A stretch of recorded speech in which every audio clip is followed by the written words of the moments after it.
Gus. And I'm Henry. And yeah, we're the Spongebob boys. We watch random episodes of SpongeBob SquarePants chosen by a number generator from all the seasons of the show, including the ones, and mostly the ones, that we did not grow up on. Yeah, this is the ultimate anti-nostalgia show. You come here for your childhood dreams to die. Hello, everybody, both fans old and hopefully new, considering we're recording this after a really wonderful little streak of videos that exceeded our expectations quite a bit in terms of engagement. Yeah, thank you all for showing up. As you may know, we are not alive, but you know what is alive, despite all odds, is SpongeBob, though it is rotting from season to season.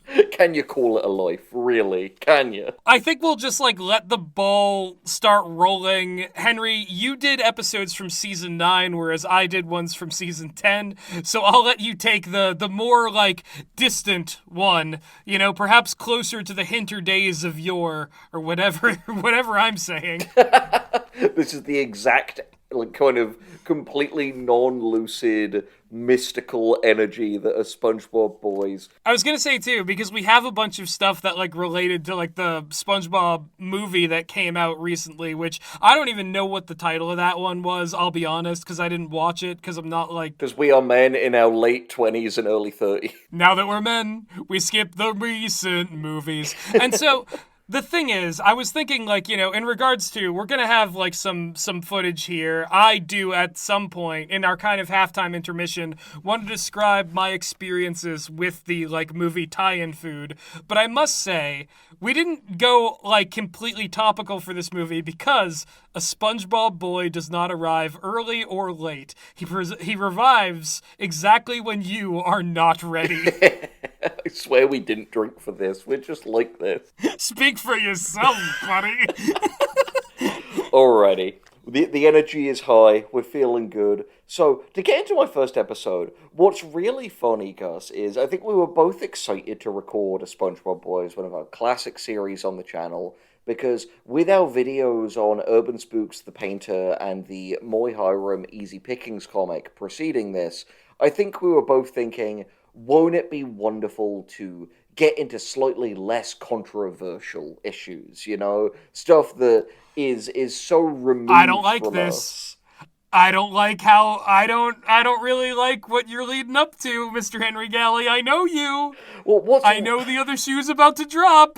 What's really funny is both of the episodes I got were message episodes. They were engaging with elements of social commentary in a really direct way that I find is kind of funny. But what will surprise you as I get into these is I can genuinely say I think both of my episodes were actually pretty good. Well, there you go. We're off to a positive start in SpongeBob Boys 2026.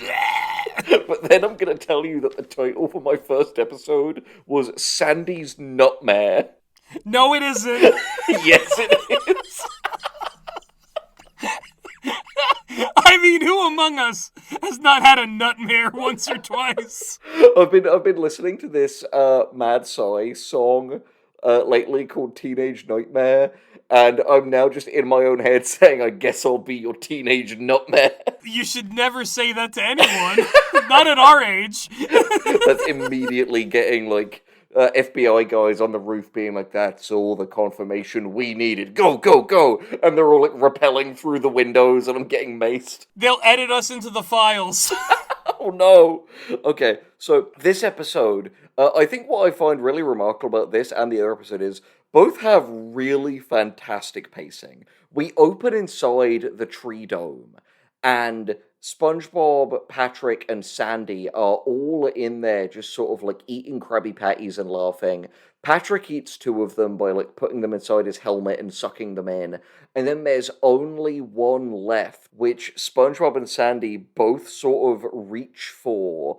And it's a fun visual gag where, they both develop, a huge number of arms that, pile on top of each other as they're reaching for the patty. Okay. Oh, they're, trying to, kind of outdo each other, almost like one of those, card games where you're like putting down cards on top of each other rapidly. Yes, yeah, a kind of one potato, two potato type scenario. What I find really funny about this episode, I mean, there's a lot of find really funny about this episode. We'll get into it, but is that Sandy has a lot of sort of like weird body gags that would typically only be reserved for a character like SpongeBob, but it goes to some strange places. I get the sense that whoever like wrote and storyboarded this felt a certain way about Sandy Cheeks. Interesting. You know, it's funny because like I feel like a lot of like Sandy's design outside of the tree dome, it being like, you know, like a rigid scuba suit,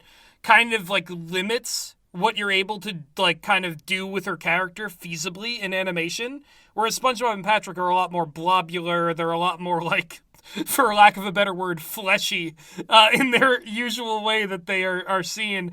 But you know, if Sandy is just like, you know, letting it hang out in the air dome, there's a lot more biologically plausible gags that you could take her through. This episode's off to a weird start already. I love it. So, we get some sort of like classic gags here because as they both reach to it, it culminates in they have the foam karate hands on and they're like duking it out, trying to see who gets the last one. It's nice, honestly. It felt like a real kind of return to their classic dynamic and characterization of the almost sort of competitive element that existed between SpongeBob and Sandy, but she manages to win and kicks him into the tree, at which point a bunch of leaves fall down from the tree, and SpongeBob is like, feels a little like early in the year for it to be like autumn, doesn't it? And Patrick is like, yeah, no, let me check the time. And he's got like a band-aid with like a little watch drawn onto it. He's like, yeah, no, it's June o'clock right now. June o'clock. This sort of like 1.5, 2 minutes in is our inciting incident that Sandy realizes that her acorn tree is dying and she is going to try to use science to save it. Which is a case of like, okay, cool, this is much quicker to get to what the episode is about than a lot of modern SpongeBob episodes. Yeah, no, I you know, some of the later seasons really do just kind of like launch you into the thing second one, but there's nothing wrong with that, really, you know? It's better than like a giant long preamble that doesn't connect to the rest of the episode. Yeah, and I don't think it's a case of, like, Season 9 was this amazing, unimpeachable season before things get bad, because I also saw when scrolling to get to this one that Season 9 features some rather infamous ones that we have already covered, including Patrick Man and the beloved Squid Baby. Yeah, like, I think that, like, this is the era that, authentically, I caught episodes from, like, later into my teen years and, like, did not like them. Yeah, but there's an interesting mix, but this is one of the solid ones. So, Sandy is going to use her science to save the tree dome, and we immediately get a cut into her lab, where under a microscope is one of the acorns, which grows a face and goes, "Feed me." And Sandy Horrible. I love how so often SpongeBob's idea of, like, things that are scientifically studied are implausibly alive things. SpongeBob is just, as a show, we've kind of discussed this in previous episodes, it's a little bit kind of wary and frightened of science. Yeah. Well, it's like science and art are like the two extremes of human expression that are like frightening to normal people in the SpongeBob universe. It's true. So, God, everyone's going to make fun of me in the comments for saying that. Anyway, so Sandy is like, okay, I need to figure some way to, like, supplement these plants. So she has 4 in a row, and the first one she puts some kind of chemical into and it just explodes. The second one she puts another chemical into, and the, like, little, like, sapling becomes, it's very Evil Dead, it, like, becomes a hand and, like, lunges out and grabs her by the throat and, like, wrestles her to the ground. She kind of gets up and is like, okay, can't do that one. What these plants need is some, like, size increase pills. and she pulls out this like big bottle. Excuse me. Yeah, I know. Where did you get these from, Sandy? Those emails? I'm also just thinking, like, how big some of those, like, human pills would be compared to, like, the animals that are, like, the stars of this show, ostensibly. Like, we think of them as human size, but... It comes out as a big pill that fills the entire thing, but, like, while obviously the like, little blue pill is the obvious joke for us, being dirty-minded individuals, on the actual pill bottle is, like, a flexing arm, so it's, like... These are kind of like either like whey protein supplements or anabolic steroids, depending on how you read this. Very performance enhancer coded is what this is. Weirdly, I'm leaning towards the anabolic answer because when she pours the pill into the thing, the like tree shoots up out of the pot and immediately becomes huge, but then kind of like contorts and bulges like Joe Rogan and explodes. Just like Joe Rogan exploded all over everyone's podcast feeds forever, and we can't escape, and it's ruined society. I love it. Like, we are guys who obviously work in podcasting in addition to YouTube with all our like audio drama stuff, and it's such a brutal thing to have to try to explain to people when it's like, oh, we do podcasts. It's like, and I swear to God, it's not podcasts that are like me and Gus being like, women don't let us be funny these days. Yeah, they don't let us even make even one joke. Like, I went to my mom's funeral and I said, she's a bitch, and she sat up and said, that's not funny. And I was like, Mom, you're supposed to be dead. So I killed her. Yeah, so I killed her. And then I go to jail for murder. Naturally. So she, in the end, builds a, like, incredible fertilizer compound and pours it onto the last plant, and it grows beautifully and sprouts a huge number of acorns, and Sandy jumps up in the air. She's wearing like a lab coat and glasses in this. She jumps up in the air and like is like, yeah.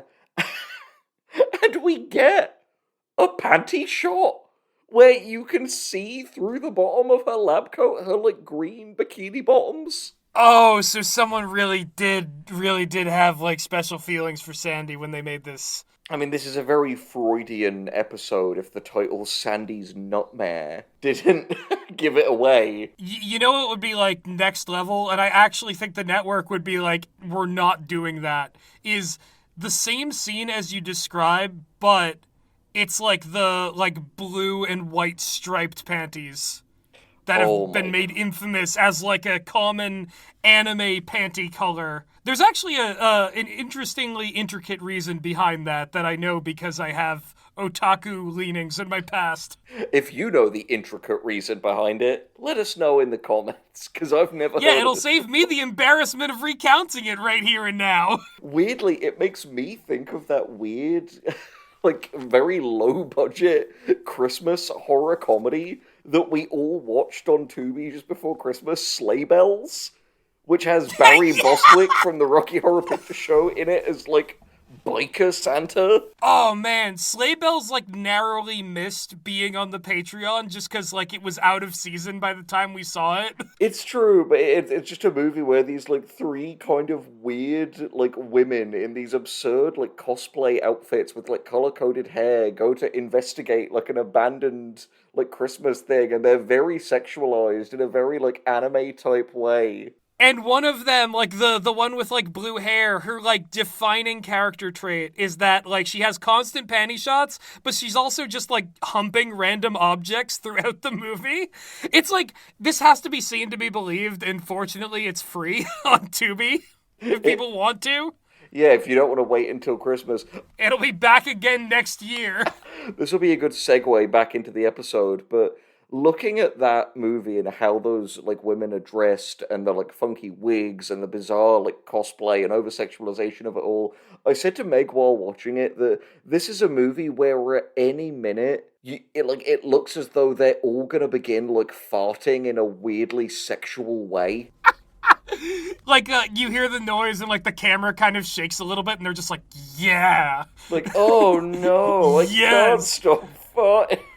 It is like another one of those things where it's like, this is a movie, like at any point someone could like whip their dick out and you'd be like, oh, I get what this has been the whole time. I suddenly understand what this always was. It has become a nutmare. Anyway, so speaking of weirdly sexual imagery, so with the help of the fertilizer, Sandy's tree is like so big and bountiful and gravid with nuts. I mean, I love bountiful wood that is ready to dispense the nuts. That joke is straight up subtle compared to some of the actual lines in this, dude. Oh man. Did by social commentary you mean like aggressively sexual innuendo? No, the social commentary is coming, trust me. This is literally like 4 minutes Oh, it's in. coming, is it? Oh, it is. It's coming, huh? So, anyway, Sandy's got a mouthful of nuts and is like, Shut up. I need to find better ways to get rid of these. So she calls SpongeBob and Patrick around and explains the situation. And in a gag that genuinely made me laugh, SpongeBob goes, "Looks like you got a real nutmare on your hands, Sandy." She doesn't say anything. She just slaps him. That's awesome. Like, even she like, knows bang. that, like, she's perceiving the title card through, like, ESP and being like, wait a minute, no. That's bad what you just did. And SpongeBob is immediately like, okay, we'll help any way we can. And this begins, like, initially they're like, okay, we'll get them in boxes, we'll put them in storage. And she's like, there still isn't nearly enough. SpongeBob, I need you to take, like, crates of these and just go and, like, dump them in the wilderness. Yeah, and I need you to take some other ones and, like, go and freeze them. And, you know, if they ask whether or not you want contact in 18 years, tell no. I'm already too busy as it is. I don't want all these acorn trees hitting me up for child support. Yeah, like, this is, you know, primarily a side hustle. It has nothing to do with what may result down the line. And this is when it goes from, okay, is this episode going to be just entirely them desperately trying to get rid of Sandy's, like, surplus acorn supply? But this is merely Act 1. Because when SpongeBob arrives in the wilderness and begins throwing them away, this weird dude in a robe with a staff and a jellyfish on his head as a hat appears. Oh, wow. I can picture that, and for some reason I'm like, this is Bubble Bass in disguise. I know it's a little too early for him to be reintroduced, but the episodes we've seen have conditioned me to expect Bubble Bass in weird places. So it's even weirder. This is an entirely new character. He is like, I am a, like, mystical leader of the salmon people. He does two kind of voices, and initially I was wondering, oh no, are we gonna get, like, a, like, somewhat racially insensitive caricature of the indigenous peoples of the Americas? Well, I don't know, Henry. We did in another episode get Hoodoo Guru, the voodoo villain, so... So yeah, SpongeBob, not the greatest track record with handling other people's dearly held cultural heritage, but he comes down and he's like, oh, I'm a spiritual leader for the salmon people. I'm a shaman. Like, you know, portmanteau of salmon and shaman. Oh, that's almost funny. But what happens next, honestly, is funny. Because in a line that I had to go back and listen to again because I laughed so hard. Because when he's talking, he has this very kind of, like, Alan Arkin, like, Rodney Dangerfield type, like, broad kind of New York or New Jersey accent. The kind of, hey, what you doing here kind of thing. And I wrote this down. He goes, and, like, after he explains that he's the shaman, SpongeBob is like, hi, Mr. Shaman, I'm SpongeBob SquarePants. And he goes, why do you dump your nuts on our people's land, SpongeBob? Oh, that's... On so many levels, I, like, reject this premise. And then afterwards, when SpongeBob is explaining, he goes, nuts are meant to be eaten. I'm such a child for laughing as hard as I did at this, but I did. But like, okay, this is also a thing that is meant to make children laugh. Like, no, that is ostensibly why this cartoon exists. It's true. I think, to be honest, people really They really infantilize children. Obviously, I think there are things that children should be protected from, and that is the responsibility of their parents and guardians.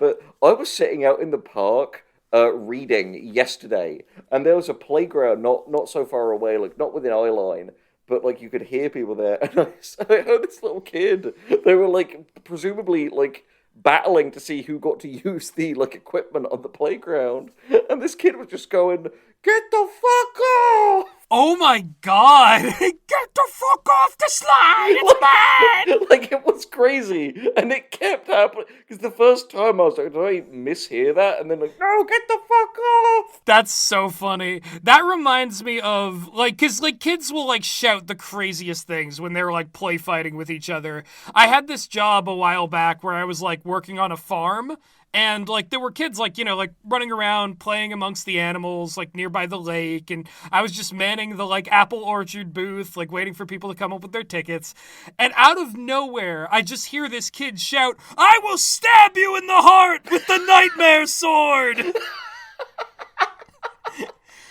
And it wasn't directed at me, but I was like, oh, someone's gonna get stabbed in the heart with a nightmare sword today. And sometimes as a kid, you fully just discover a swear by accident. Like, when I was like 10, I was playing the kind of like unit builder, like strategy game, Lord of the Rings Battle for Middle-earth 2. If you know, you know. And in the living room with my dad in there, and I was sending like one unit after another unit, and having no idea what I was like saying. I just went, "I'm gonna get these twats," and my dad was just like, "What?" Excuse you. Because I thought I was Wow. just saying like a funny little like word that came naturally to me, but it's like, no, you shouldn't be saying that, white baby. Yeah, don't do that. That's not for you. Not yet. Maybe Any not ever. Anyway, so the shaman teaches SpongeBob through this book that he gives him that the bounty of the earth is not meant to be forsaken, and that we were meant to be nourished by it. So we should find ways to eat the nuts, and his like book has different ways of cooking and preparing them. He brings it back to Sandy and is like showing her and explaining what he's learned. Sandy is like, if what he says is true and people really do want to eat my nuts, and every time I was just like, come on. No, you can't do that. And also, I am so baffled by the fact that they decided that this salmon can, like, you know, cook these like terrestrial origin things that only come from this one tree that Sandy brought with her for oxygen. He's On what? How would he ever have encountered these ever before? he has mysterious ways. He is in touch with the world. Because, and also there's some lines in this that feels like something we would have written, like in one of our like sillier things, where SpongeBob is like, surely the shaman isn't a sham, and Sandy goes, certainly not. I mean, certainly not. Like, there's some fun little Right. wordplay in there. And like, looking through the recipes, they find nutty butter as one of them, and that becomes extremely plot relevant because basically Sandy using this creates Nutella. Oh, like a commercial, like, nut product that, like, these people become dependent on, maybe? Basically, yeah, because they begin eating it. And Patrick, when it's given to him, he not really knowing what it is, like slathers it all over his body and tries to like eat it off himself. Oh, Patrick. Why are you always like He, this? he's a pervert. He can't be allowed in society He knows safely. exactly what he's doing. He is not, like, stupid. He's filthy. Yeah, Patrick sometimes genuinely some of these episodes feels like he is like rolled up out of like a John Waters film. You know, he would have fit in as part of the like extended family in Pink Flamingos. Yeah, pink stars. Yeah. So they leave, and the next morning there is a huge crowd of like people outside that are like, "We want nutty butter, we want nutty butter," and Oh, Sandy's like, "What's oh. happening?"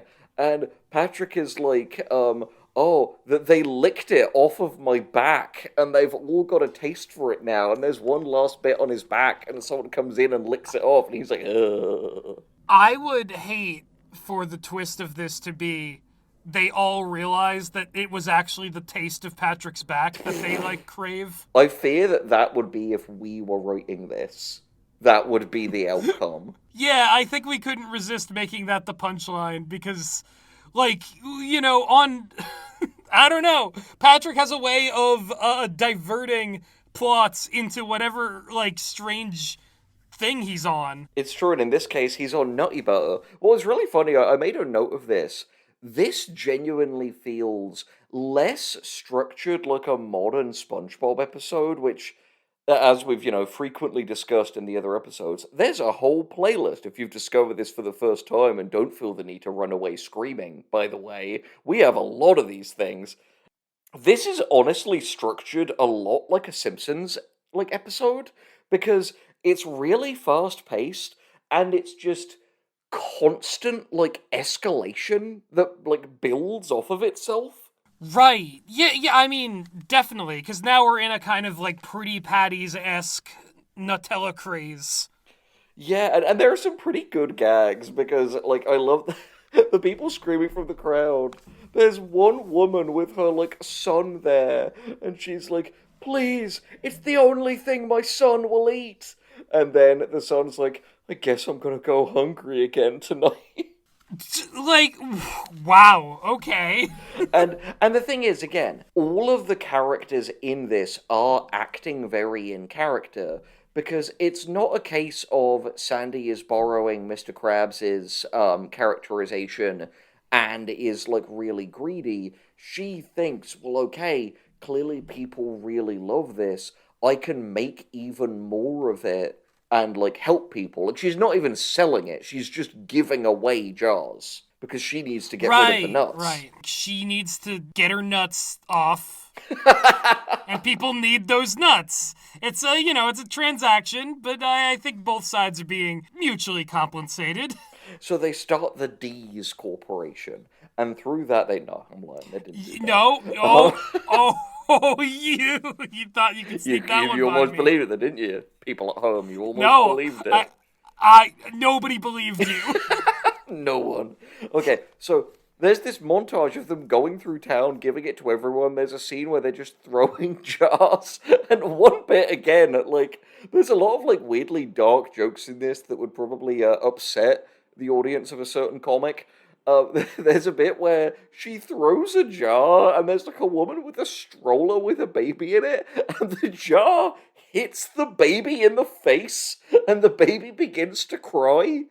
But the mother, opens the jar and, pours the contents in the baby's mouth, and they stop crying. Gus Zagarella squints his eyes, looks at the screen, and says, so, Henry, your episode also featured violence towards infants? Oh, no. Okay, well, that's foreshadowing. That's worth sticking around for, isn't it? Anyway, so, Sandy's nut surplus, for fuck's sake. This is what it's brought us to. Sandy's nut surplus is beginning to run dry, but she's out of a people-pleasing instinct. Dry, you say. I don't want to stop giving people something they love, so she sets up a fertilizer machine that is, pumping this fertilizer she's made into the tree, so it keeps making more nuts. And SpongeBob is, manning a conveyor belt that, puts them through the crusher. And at this point, I frantically wrote in my notes, this is the Lorax. Yeah, no, it really feels like that. And so is the shaman gonna be some kind of Lorax-esque figure? Who's like, you're nutting too much, Sandy. You have to cut back on your nuts. Genuinely, though, because the tree kind of begins to start to show wear and tear from how much it's producing to satisfy the nutty butter demand. And the shaman reappears and is standing on top of the tree. You must stop this. You are taking more of the bounty than nature can safely give. And another line I wrote down, Sandy sees them and is like, "Hey, you're the one who said I should feed my nuts to the people." Oh, man. Like, I can just picture the people writing this episode constantly like Beavis and Buttheading with every line. Oh, yeah, just like snickering behind the scene. Nuts. They said nuts.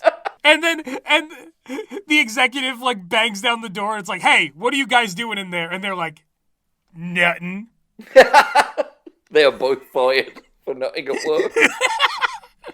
But we're gonna produce the episode anyway. It's just no one's getting paid for it. They were out of vetoes, as a good friend Max Kreisky would say. They were out of They were vetoes. all out of vetoes.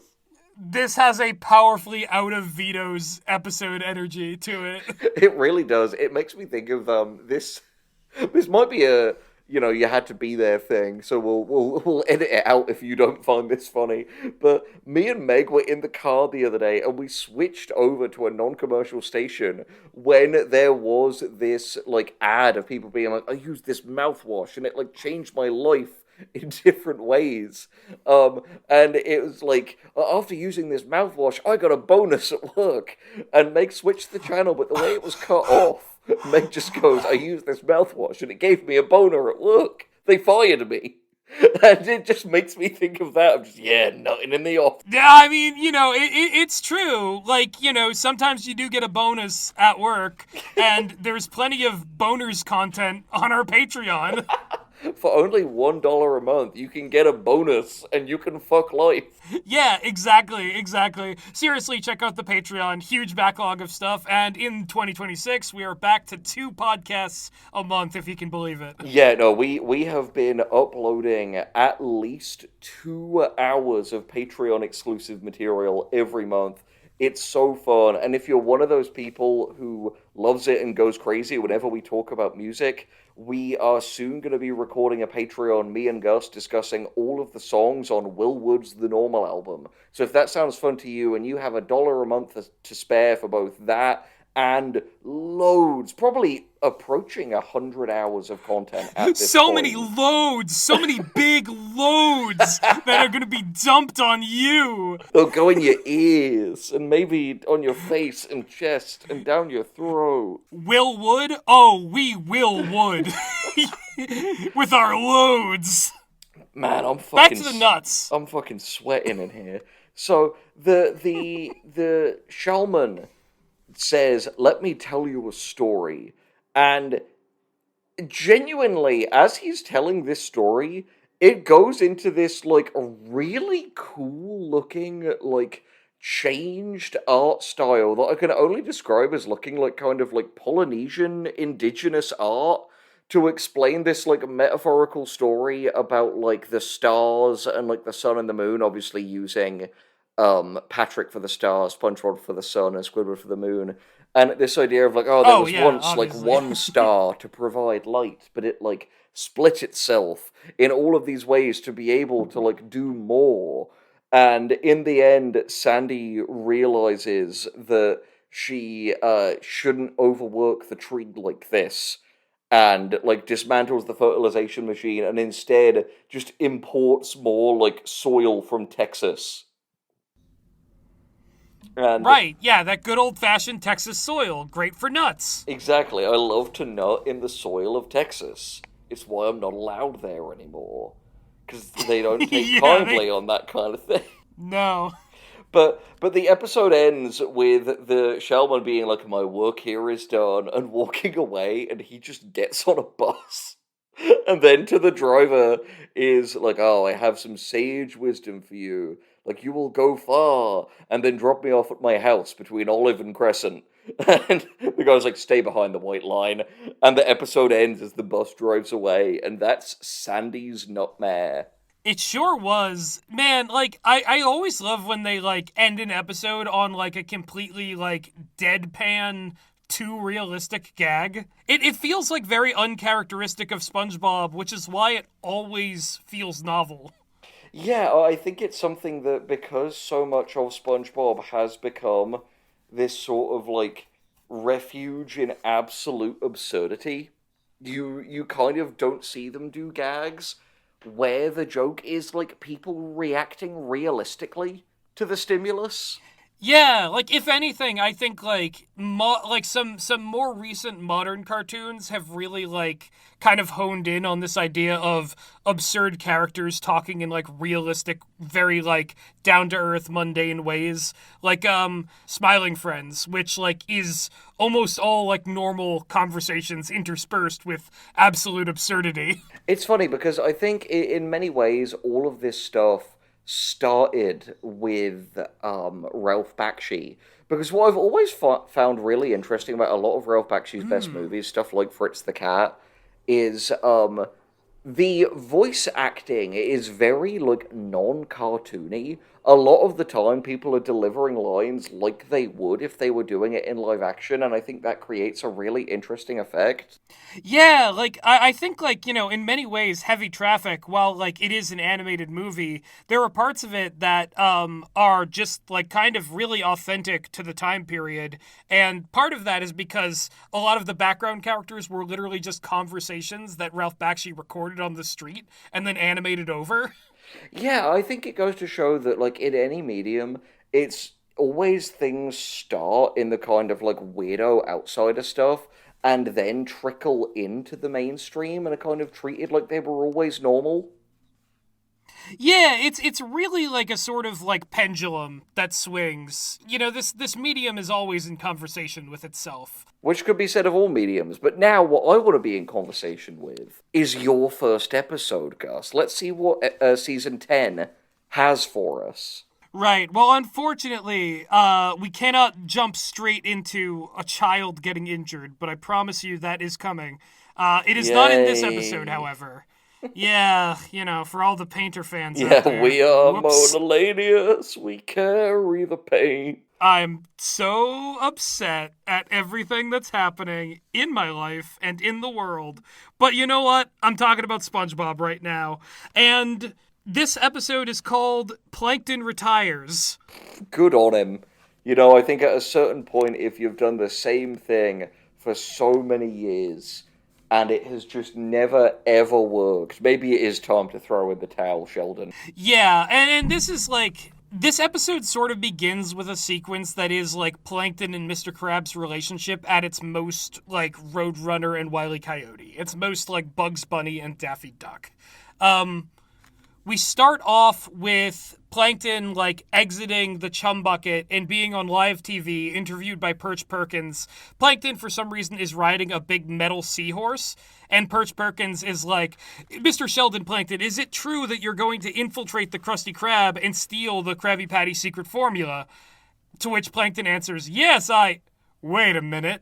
And he notices he's on film, and Fred, the like my leg fish, is the cameraman. And Plankton, like, pulls out a big boxing glove and punches him and says, "Don't broadcast my secret plans. They're secret." I love the weird kind of like Saints Row-esque like continuity this bit is sort of set in, where it's like people will be like newscasters will be going and talking to criminals about their crimes in advance, like they're a new like album drop. Yeah, exactly. And I don't know if this is like before or after the movie. Was season 10 before or after the movie? Gotta I'm be not. after, right? I want to say the movie was like season 6, if that. Yeah, it feels right. Like, so Plan Z has already occurred. Like, Perch Perkins has already been enslaved by this guy. And now it's kind of old news that Plankton is doing this. Nothing's ever Gus, risen to the level of Plan Z. Gus, I'm sorry. What? Sorry, I just need to say because I know that if I don't say this, people will actually you in the comments. Some are probably already typing. Um, Mm-hmm. I believe Steven Hillenburg and some of the other writers have said that the first SpongeBob movie canonically takes place at the end of the series. Like, all Oh, you other know what? SpongeBob media happens before that. You're right. You're right. No, I did know that. That is a fact that I've heard in the past. I guess I was mostly being like rhetorical to like our real world timeline. But you're right. He hasn't tried Plan Z yet. This is some other different letter of plan in Plankton what Ball he's Z. what he's doing now. Plankton ballsy. Plankton nutsy. No! Anyway, Plankton, like, after, like, brutalizing the cameraman, who doesn't even say my leg, which is a wasted opportunity for a joke, he is, bubble transition, he ties up his metal seahorse to the sign of the Krusty Krab, and for whatever reason, he's speaking like a cowboy in this scene. He's like, "It's about time I reckon I'll be getting that formula today." And he's chewing on, like, a little piece of grass, and he, like, walks up to the Krusty Krab, and I guess continuing the cowboy theme, he walks face first into a spittoon. Naturally, why not? Yeah, and it, like, flattens his face a little bit. And then he looks through the window of the Krusty Krab, and for some reason he can see all the way into Mr. Krabs' office, into where, in some episodes, there is a, like, wall vault where the formula is kept. And as Plankton sees it, he sees that the vault is open and, like, the bottle with the formula is just, like, in there, ready to grab. And so he goes, "He's left the formula completely open.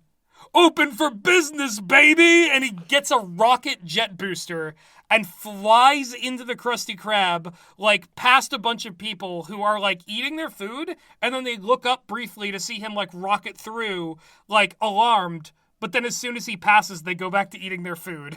It's like, Plankton, man, you gotta know this is not gonna go the way you hope, right? It's like he's not even a threat to Mr. Krabs in this episode at all. Because when he, like, zooms into the office, he crashes into the, like, image of the bottle inside the vault.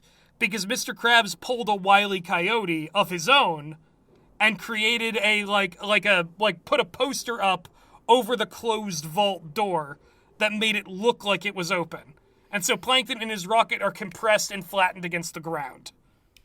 It, at a point, does almost become this sort of, like, extended, like, BDSM play between Mr. Krabs and Plankton of just the utter humiliation that he always suffers. Yeah, it's one of those things where it's like, it's rare that you see Krabs with, like, this much control. Like, there's a few other moments, like, when, like, Plankton tries other things in the beginning of this episode, and after each one, like, Mr. Krabs will say some variation of, like, "I gotcha, gotcha." Gotcha. Like, Mr. Krabs he's doing a little bit of a skinamarink on Plankton right now. Plankton. Plankton. You have to run to the wall. I mean, the tunnel. The tunnel. Pick up as much speed as you can. That's still such a fucking amazing post. Yeah, if no one has seen like real scary deleted scene from Skinamarink, something like that, it's hilarious. It's so good. It really is. But yeah, so some of Plankton's other plans in this include, like, Mr. Krabs is, like, in a food truck outside selling Krabby Patties. Plankton manages to catch one that, like, drops out of the food truck, but he brings it back to the chum bucket, and he tries to analyze it, and this burger just, like, bursts like a clown car, and it's full of sea urchins. Like, I love that Mr. Krabs has really, in that kind of one-course meal fashion, he's gone on the offensive in this. No, he really has. So, like these sea urchins fill Plankton's, like, restaurant, and Karen is like, ew, ew, running away. And then, like, the big screen that used to be just, like, where Karen always resided. Like, she's ambulatory in this. But on that big screen, Mr. Krabs' face shows up, and he goes, "Ha ha ha, gotcha." And I had to replay it because for a second there, I thought he was, like, in the chum bucket. But I was like, no, he's just somehow hacked into Plankton's computer mainframe. And, like, just to, like, put a bumper on the joke. Yeah, like, I was honestly expecting it to be he walks in and, like, Mr. Krabs has killed Karen while he wasn't there. Mr. Krabs, like, bursts out of Karen and, like, strangles Plankton. "Don't worry, you'll join her soon, me boy." Like, would you put it by, like, some of the iterations of Mr. Krabs to be like, I'm gonna murder both members of this couple tonight? Well, considering that, like, in the next scene, Plankton tries to, like, jetpack a Krabby Patty out of the Krusty Krabs, and Mr. Krabs, without the help of any device, flies through the air and snaps his claws at Plankton and, like, breaks his jetpack and takes back the Krabby Patty. No, I can't put anything past him. He's in rare form this episode. He's too powerful. You can't stop this fucking guy. And so the last iteration of this joke is that Plankton goes into the Krusty Krab and he puts himself in a glass of water being ordered by like a big burly, like a guy who kind of looks like one of the salty spittoon fish. Like he's pretty tough looking. He's bright yellow. He's got like a mohawk.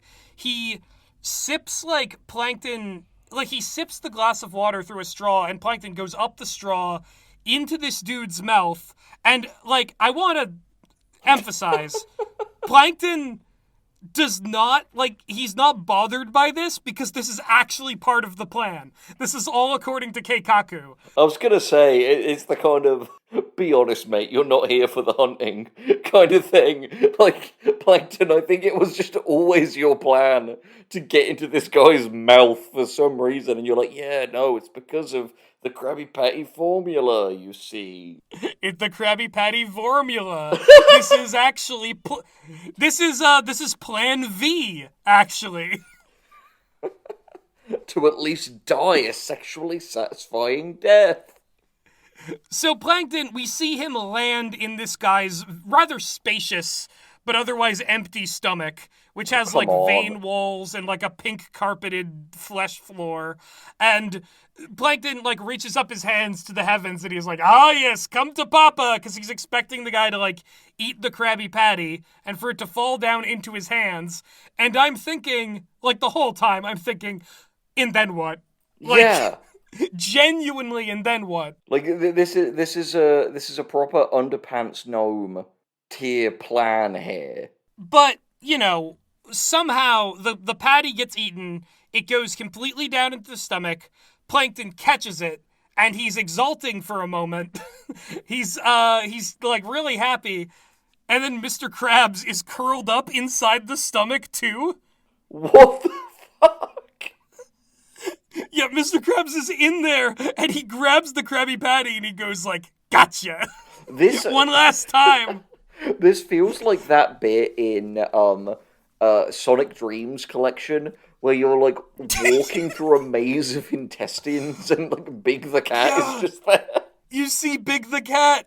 I'm so glad you knew what I was talking about there, or I would have seemed mental. No, it's been years since I thought about Sonic Dream Collection, but like it burned some of its images into my head because they fucking nailed it. What they were going for in that game, they fucking nailed it. Yeah, like whatever it was, bullseye, you know?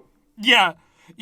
So Plankton like tears off his antennas and he's really mad, and we get a bubble transition and he's back in the chum bucket and he's so mad and he's ranting to Karen and he's like listing all the things that went wrong, and at one point he literally says, I fly through the air, he flies through the air. I'm in the stomach, he's in the stomach.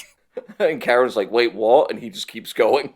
Yeah, but so, like, he basically says that he's going to quit, and Karen goes, like, you know, like, well, if I had a nickel every time you said that, like, almost like she's trying to, like, in a roundabout way, encourage him, and in the middle of her speech, she powers down because Plankton unplugs her from the wall. I guess he didn't need Mr. Krabs to kill her. He's gonna do it himself. Yeah, so she actually does not appear for the rest of this episode because Plankton, like, unplugs Karen, and he has the giant hand on the chum bucket come to life somehow and, like, dig a hole, which he buries the bucket under the sand in while Taps plays on, like, a phonograph. He's doing a little bit of Under the Silver Lake with Karen. Yeah, a little bit. He's like, well, if I can't get the Krabby Patties, I'll entomb myself with my wife. Well, no, see, the thing that's even stranger about this is that he has entombed only Karen and his restaurant, as well as the giant hand, and he himself is going to skip town and start a new life. He killed his fucking wife. I know! Like, it was nothing! Granted, this is season 10, and, like, it was like, before Karen was, like, you know, a member of the Gal Pals, like, had other friends, had, like, more of, like, like, this was before, like, Plankton and Karen really started to have their, like, Gomez and Morticia style, romance. So, on some level, she was still an object to him. It was before the time people realized that men could love their wives. Yeah, no, it's truly. And that maybe in a way that's less of a bummer than these cartoon characters being trapped in a loveless marriage. Exactly. Yeah, I think it was, it was honestly around the time that, like, you know, Fairly Odd Parents kind of fell into obscurity, that, like, shows of the era stopped doing, like, the "I hate my wife" jokes. Because really, like, Butch Hartman's work was leading the charge in "I hate my wife" jokes. Yeah, because I think, like a lot of these guys, we've discussed this on so many episodes, the weird kind of inherent conservatism in a lot of the comedy that you see in, like, these cartoons, and in particularly certain episodes of SpongeBob. There is so much of the lingering specter of, like, the honeymooners and, like, married with children, this very, like, kind of, like, chauvinist comedy mentality that lingers. Yeah, well, it's because the cycle of, like, irony is, like, multi-generational. It didn't get invented, like, around the time that we were born. There is, like, a like, from Gen Xers, this, like, semi-ironic recital of, like, you know, the tropes of the past from that era, but sometimes it just becomes, like, too sincere because, like, you know, the mask gets stuck on and it's, like, hard to take it off. And also, I think it's worth saying there is, like, still sincere, genuine misogyny in the world, and, like, sometimes Really? those jokes, No like, way. those jokes become easy to write for some people because, like, well, it's true to life. I do hate my wife. And everyone I know hates their wives. They just express the bile within my heart. Yeah. So anyway, after lovingly killing his wife, Plankton gets on a bus and Gus, Uh-huh. it just fucking What? hit me as, like, Plankton is driving away. Narration sets in. I got a letter from my wife saying we should meet at our special place, Silent Hill. Silent Hill. It's like I murdered my wife, left town. Like my life is in tatters. I just planked. I have to go back to Silent Bottom. Why would she want me to go there? She's not even alive anymore. Silent Bottom is just like a guy who can't fart. He's like, I'm so sorry. I mean, shit, I didn't mean to speak. I'm so sorry. Your exact delivery just then, by the way, is how Eddie sounds in the Silent Hill 2 movie, because he's a, like, Irish actor putting on an American accent, and there's this one read that me and Meg are obsessed with, where he goes, "An asshole? Is that what you just called me?" Oh my god. Yeah, I've heard that movie's really rough It's dog to get shit. through from It's you guys. real bad. It's Oh man. Well, fortunately, Plankton is going to a much safer, much less horror-themed town, and it is called Dullsville, and it's where all the old people live. So, okay, can I make a prediction? Yeah, go ahead. Is this just gonna be Plankton does that episode where Squidward goes to the, like, gated ethno-state community? Not really, no, because, like, honestly, like, I don't think, like, the actual, like, resolution of the conflict anyone could predict. I certainly was thrown by a loop for it, but we do get a little bit of, like, Plankton blending in with the old folks. Because, what Dullsville kind of looks like is it's got, like, a very, like, Little Pink Houses, like, 1950s sort of vibe to it. There's, like, a fine shoe store, and Plankton buys these, like, big oversized shoes. He gets, like, a fake gray eyebrow and, like, a single, or like a red, Una glasses, because he only has one eye. It's hard to know what to call it. A Una, no. So Plankton's going about his like new life in this town, just kind of like humming like a tune, and Mr. Krabs and SpongeBob follow him all the way there. Like, there's even a title card of like several hours Me later. too. They like are like following him throughout his new life because Mr. Krabs doesn't believe that he's actually truly really retired. To the point that like Plankton goes into an old folks home, which is really strange that he would just be like, I'm retired, so I'm checking myself into an elderly care facility. But that is what happens, and like the person at the desk at the Dullsville old folks home is like he's one of the Old Man Jenkins, specifically the like howdy Miss K Old Man Jenkins. They use that design for him. This is so peculiar. Like, I think it's one of those things where really everything I was talking about my episodes kind of not being this is because the cause and effect is like kind of bizarre and doesn't so much feel like escalation as just a series of like lateral moves. The lateral moves kind of continue onward because like Plankton at the retirement home is like the mode the episode is in after like spending most of its runtime on like the aforementioned Wile E. Coyote Roadrunner-esque shenanigans. And Plankton is just kind of like he's speaking to himself as like, yes, finally my plan is complete. I will be able to retire. For the rest, like he's speaking about like just kind of like living normally as if it's some big evil plan. And Mr. Krabs and SpongeBob are listening in on this from the ceiling fan because they've infiltrated his room and they're like spinning around on the ceiling fan. And while Mr. Krabs is like, oh, see, he's talking about a plan, SpongeBob. And SpongeBob's like, Mr. Krabs, can we stop spinning now? And he's like turning green and like SpongeBob's like, he has to barf, basically, is what the joke is. I feel that. I've been experiencing nausea a lot lately. I don't know what that means. Anyway, Well, don't know what I hope to add with that. That was just a moment of venting frustrations, I suppose. dude, I'm so sorry. I too hate the situation when your boss takes you 3 towns over to chase his ex-competitor and he's not even paying you for like the extra hours to follow him there. And like, who's making the food? Is it just Squidward? All of these questions do have answers, but they're not the ones you'll expect. Um, so I was to say anyway, it's similar in style to when your boss tells you to go and make a series of Reddit posts saying that a fake serial killer that murders people with Rube Goldberg machines is actually real, and people immediately see through it, and you get shadow banned for a year. that would make you nauseous were such a thing to occur. Um, so anyway, like, Plankton continues to do normal stuff for a bit, and Mr. Krabs is like convinced that he actually is retired. And so he and SpongeBob drop down from the ceiling. SpongeBob runs off to go barf, and Mr. Krabs shakes Plankton's hand.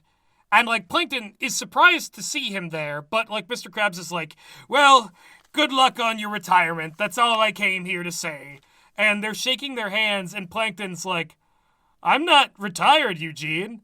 I'm at the Krusty Krab right now, about to take the formula. Is that a reference to Lost Highway?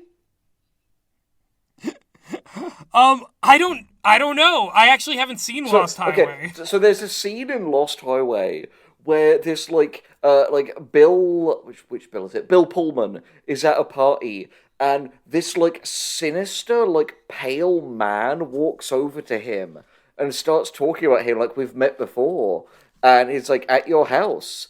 And he's like, you've never been to my house? Actually, I'm there right now. And gives him a phone and says, call your house. And he picks up, and the guy answers on the other end while he's also standing there in front of him.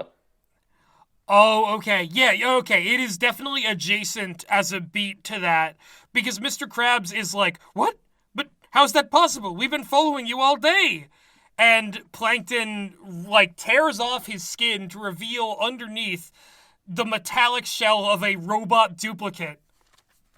Oh my god. So this Plankton has been a robot the entire time after he retired, and Mr. Krabs and Plankton have been following him. And so we cut back to the Krusty Krab, where the seating area is like empty. Squidward is asleep. And Plankton is on a headset saying, like, "That's right, Karen. They're still in Dullsville, and nothing's gonna stop me from taking the formula," which means that maybe on some level he didn't actually unplug her and that was part of the plan. It's never explained. I am just thinking it would be such a like Bond villain move if like just an edit someone could make of this actually of like Mr. Krabs like pulls the skin off, it's robot Plankton, he gasps, cuts to like the establishing shot of the retirement home again, and it just fucking explodes. Yeah, he hits the little like bell on his chair. Yeah, Ding, ding, ding, ding, ding, ding, ding. You know what you're making me think of again now. Yo, Guspering lives. Could you sorry, just for anyone who hasn't seen it, could you explain that video to the people at home? Because I feel like it would be just as funny described as watched. Okay, so I'm gonna work around because like there are probably some people who like still haven't seen Breaking Bad God, for whatever you're right. reason. What's wrong It's with one of you the greatest people? shows of all time. Okay. But there is a recontextualization of a major character's death in which not only do they survive, but they rocket through the air and hunt down the other person responsible. While Megalovania from Undertale plays. That's also, yeah, that's the cherry on top. Oh, mwah. Watch Breaking Bad, you fucking fools. The memes are amazing. That they truly are. It is endlessly true. I think people call it the inverse law of fandom levity. That's at least the TV Tropes way of putting it. Where the weirder and darker a show, the more hilarious its memes will be. The same is also true of Chainsaw Man and even to some extent The Painter. Hard to argue with that. I mean, we did a whole video on that, really. So anyway, having pulled off his, like, switcheroo, Plankton enters Mr. Krabs' office, enters the vault, he grabs the formula, and he is on his way to leave when Mr. Krabs and Spongebob appear in front of him. And they go, "Nice try, Plankton." And, like, Mr. Krabs grabs the formula back, and Plankton says, "But you should be in Dullsville. You should be distracted by my robot duplicate." And Mr. Krabs says, "Yeah, well, the us that are in Dullsville are also robots." Oh my god. So, yeah, Mr. Krabs is so powerful in this episode. He pulled, like, a fucking, like, Sosuke Aizen style, like, "When did you assume that I wasn't a robot, Plankton?" Yeah, and also to make another anime reference, because we love to do that here, Yeah. Mr. Krabs and Plankton, and especially in episodes like this, they have this, like, lightened L from Death Note thing. People make that joke about, like, that whole show is, "I'm behind you." Actually, it is I who am behind you. Actually, that can't be possible because there is a wall directly at my back. Well, did you realize that I actually put that wall there so I could be in front of you, flanking you and preventing you from escaping? Oh shit, how did I not see you? Because I was dressed as nothing. I love that this episode, if you just follow the, like, real Plankton and SpongeBob and Mr. Krabs, like, nothing happened. Yeah, no, literally. But funnily enough, they cut back to the robot duplicates, and like now, like the Mr. Krabs one and like the SpongeBob one also have their like fake skin off, and they all look like robot versions of themselves. And Robo SpongeBob says, "It feels like we are all just pawns in this Krabby Patty formula stealing game. We should be more than that. We should be friends." And all three of the robots agree to kind of abandon their purpose and, like, run off into the horizon together. Detroit become Plankton. Yeah, so we cut back to the Krusty Krab with the real ones. One last time with Patrick, a real one. On Jar, he saved Kennard's life. So, basically Plankton tries to run away again with the formula, and, Mr. Krabs and him and SpongeBob get into a big, like, fight cloud, and the phone rings at the Krusty Krab, and SpongeBob answers it, And he's like, I'm sorry, customer. Mr. Krabs can't come to the phone right now. He's busy in a dust cloud romp, I think is what he calls it. And like, as he's saying all that, I don't know, he says something and it like, he just pops out of the dust cloud on the phone and he says, I wonder what our robot duplicates are up to right now. And the episode ends on robot duplicate friendship montage of them like, just like playing volleyball, like driving through the streets, holding hands and running through a field of flowers. Oh, wait, there's one last detail I forgot to mention. Go on. It's that when Plankton first finds out that Krabs and Spongebob also had robot duplicates, he starts like banging his head against the floor of the Krusty Krab and going, hate, hate, hate, hate! He's not beating the am accusations. He am what he am. He certainly am. Alright, so before we get into your next episode, shall we do a little bit of a interlude with food? Yes, because I'm sure after these episodes you're feeling extremely appetized. You can't wait to get some nutty butter in your mouth. Yum, yum, yum. Here comes... Well, I can't say what rhymes with that. I mustn't say. So anyway, the recent SpongeBob movie, the one that came out, and he's a big boy, SpongeBob Big Boy Pants, okay. He's, we ate the food. We ate the food from Burger King. That was a tie-in to this. Well, Gus ate the food. We did the local equivalent here in Australia, which is that Share Tea released some SpongeBob-themed, teas.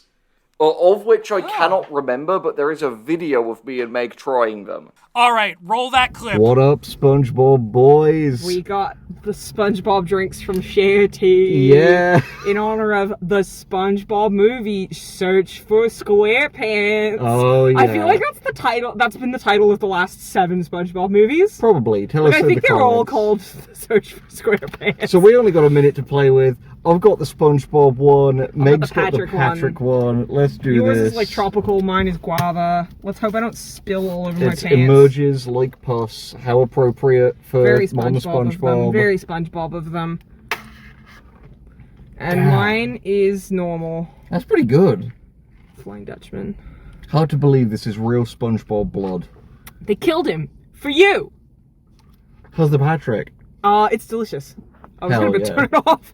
I was going to turn it off. I forgot I had to do it too. It's really nice. This is a win. Gus can edit this for the SpongeBob boys. Tune in for the next episode coming soon. Yay! Wasn't that fun? Yeah. Well, it's so funny because it's like that is a Australia-specific brand, and Burger King in some ways, well, like McDonald's, kind of feels like way more international. I know Burger King has stuff all over the world. Burger King, for some reason, feels like way more American to me. I don't know what it is. Well, the funny thing is, Burger King is here, but it's not called Burger King. It's called Hungry Jack's. That's why! That's why! It's called Kurgang Bunkir over there. It's called Not Carker. Carker. Holy shit. I got 2 items from the Burger King specialty SpongeBob menu. The thing about it was that there were a bunch of different items. I have a little screenshot of what the menu looked like. I wasn't able to try all of them. Unfortunately, I didn't get to eat that delicious Patrick Star themed strawberry ice cream dessert, which I'm sure would have tasted exactly like his delicious Nutella covered back. It's Pat back all over again. But it doesn't taste disturbing. Don't call it a pat back when he never left the motherfucking room. This show breaks us in a way that, no other content does.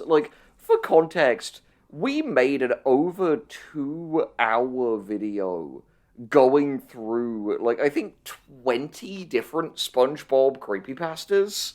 Yes! Yeah. If you want to, hear us talk about some properly spooky, weird, but also incredibly silly, and some that were definitely written by a child, you should check that out, because it feels like a real tribute to the SpongeBob creepypasta, of the hinterlands of yore.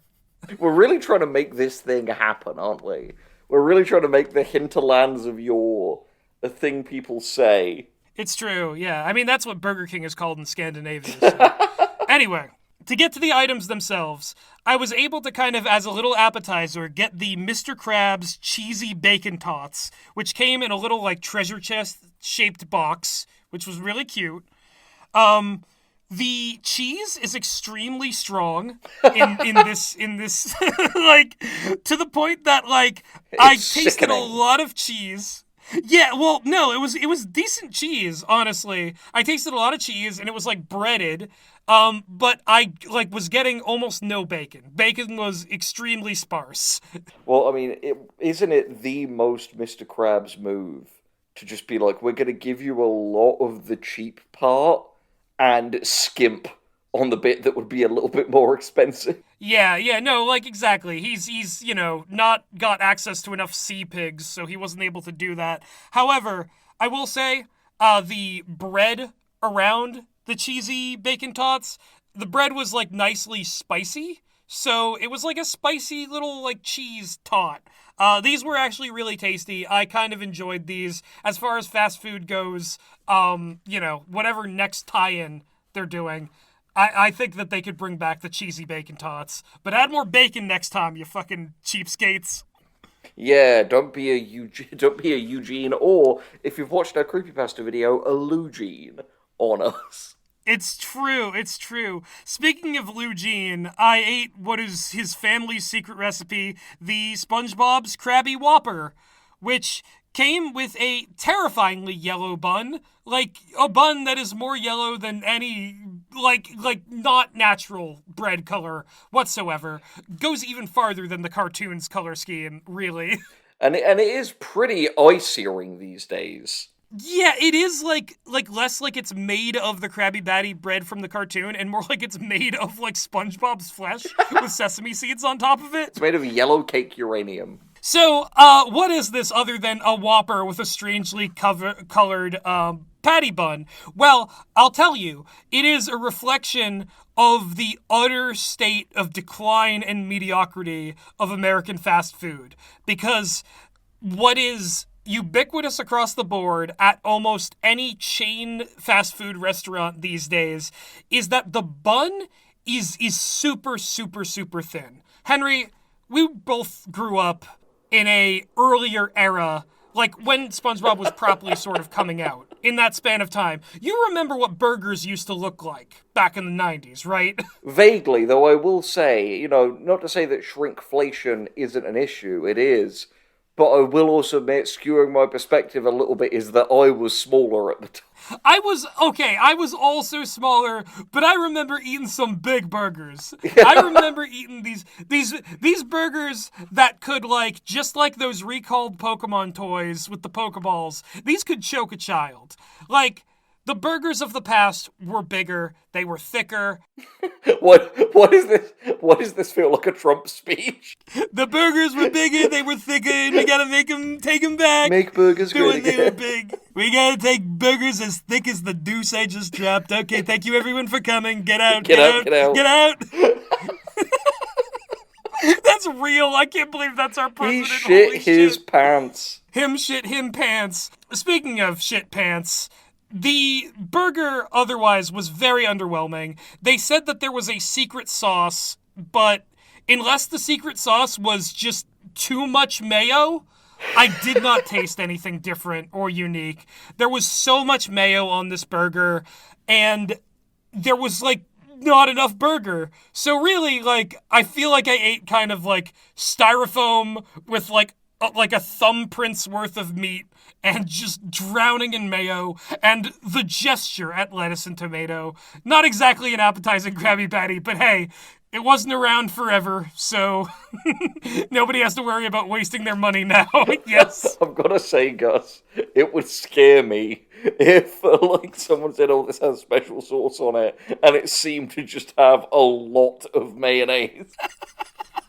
Well, you might say that they had a bit of a nutmare in the kitchen. Oh, this is SpongeBob Boys. Yeah, so that was our little, food interlude. I hoped you liked it. If there's ever more SpongeBob licensed food, maybe we'll do another one of these segments. I will say, before we get back to the next episode, actually, one last thing on food. If you're not feeling utterly repulsed by the idea of a burger after that, Meg just uploaded a video on their channel that is like a kind of cooking tutorial for a burger we made the other night that was really nice, and it's a fun video. I'm in it, briefly. Yeah! If you need instructions on how not to, waste your money on burgers from, lesser food establishments, make some good burgers at home, and Meg's gonna teach you how. Which is now making me think of just you saying instructions. Maybe picture that one, Lux tape, but he's making a burger. Yes! Oh no, but not again. We can't keep mentioning Lux Boys because people just don't know what they're terrified of Scratchy the Clown. Jazz fingers. Okay, well I think that brings us to our penultimate episode, my second one, which had a much less nutmare-ish title. It was simply called Bulletin Board. Oh, okay. I thought you were gonna say bullet-in board. Plankton is back, and he's pissed. He's gonna go out in a blaze of glory. One day, I guess. Yeah, one day, Plankton and his Uzi 9mm and 1,000 rounds. Okay, so speaking of murder, actually, this episode really comes in hot because it starts with in the Krusty Krab, there is an old woman who I don't think I've ever seen her specific design before, but she looks like she borrows a lot of motifs from other old woman designs from the show. Which yeah, okay, I'm picturing a few different ones. And she's eating her burger. Rather than sitting on a chair, she's sitting on a red mobility scooter and also knitting. And Mr. Krabs comes over and is like, "Oh, how are you enjoying your meal?" And she's like, "Oh, it's absolutely delicious. I feel like I have to tell people about it." And Mr. Krabs is like, "Well, why don't you head around the establishment and tell all the other customers what a great meal you've had?" And she's like, I don't really have time for that. And she starts to wheel away and says, "Perhaps I'll include it in my will." Oh, that's a weird use of... I just to the relatives of the deceased, she wanted you to know that the Krusty Krab makes good food and that everyone should eat there. Sponsored by the Krusty Krab. But the insane thing is, that wasn't the punchline. That was the setup. Because as she says that and is wheeling away, an irritated Mr. Krabs is walking quickly behind her and pulls out a blackjack and says, "Well, if that's the way you want it." No, Mr. Krabs, that's murder. And before he could bludgeon an old woman to death, which is Eugene, you gotta let her write the will first. Yeah, that's not it doesn't spawn fucking loot. Or is that the idea of look, no one's gonna eat in something that they found in a will, so just to make myself feel better, I'm gonna fucking clobber this old biddy until she dies in the middle of my restaurant. Wow, yeah, Mr. Mr. Krabs being motivated by rage, not profit.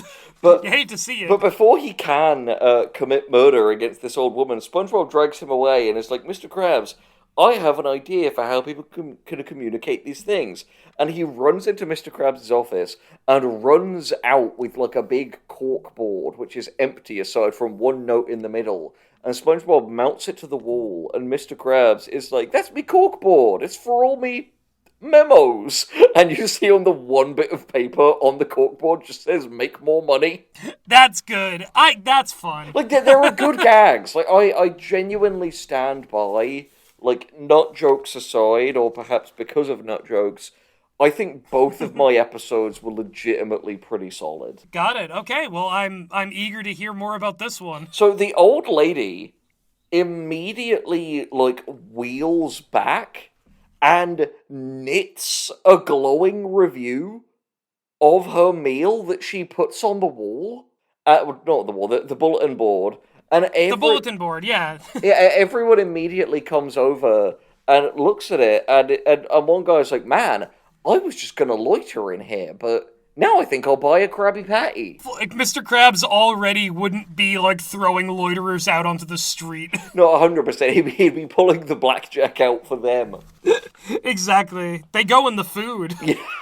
He goes fully Mrs. Lovett on these motherfuckers. So, basically, it's a fun thing of, like, it works for both characterizations, because Mr. Krabs is like, oh, this bulletin board is great because people can post things and it gives them another reason to be in here, and while they're in here, they'll eat food. And also Mr. Krabs goes around and starts selling, like, paper and pens to people to include things on the bulletin board, whereas SpongeBob is like, oh, it's really wonderful that there is, like, a space for the community where everyone is able to, like, have this, like, shared forum. Yeah, so, like, okay, so this is an episode about the Krusty Krab getting a bulletin board. I'm wondering what and how the bulletin board's, like, going too far with a bulletin board becomes, because that is inevitably the structure of these things. Everything's a monkey's paw, really. But basically, yeah. So people start putting up things for, like, like, oh, lost this, see if you can help me find it, whatever lessons or whatever club, tear off a number, and someone staples Old Man Jenkins to the board with just a note on him that says "Lost?" ? Is this SpongeBob Mole Man, Old Man Jenkins? Yes, it is. It is. It is the full-on Mole Man. Famous Mole Man. And there was a moment where I realized, oh, I know what's happening here. Pearl appears. And she's got this, like, cute little drawing she's done. And she's like, I really hope people like it. And she puts it on the bulletin board. And other people put on things around it that are like, wonderful, great, super. And she's like, yay. And then I was like, oh my god. The bulletin board is the internet. That's crazy. Wait, this episode was season 9. And it was, like, talking about kind of, like, posting culture? Yeah, because here's what happens, right? Everything is going well. Mr. Krabs is making so much money that he is literally, like, wallpapering his office with money. And then SpongeBob notices a note on the bulletin board that says, when I eat at the Krusty Krab, all I get is a dark, empty feeling inside. From the anonymous user P*7. So, obviously, we know who that is. Yeah, but everyone looks at it and is like, I don't want to eat at a place that, like, gives me this feeling. And Mr. Krabs is like, this is going to ruin everything, we need to take it off, and he reaches for it.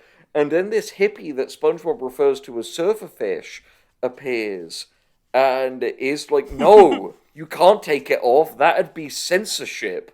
This is a board for the community, and everyone's voices need to be heard. Oh my god! Wow, they just went there, yeah. Basically. And then the toxic posting begins. I know this is too early for him, but, like, Bubble Bass feels like he was tailor-made for this. He's here.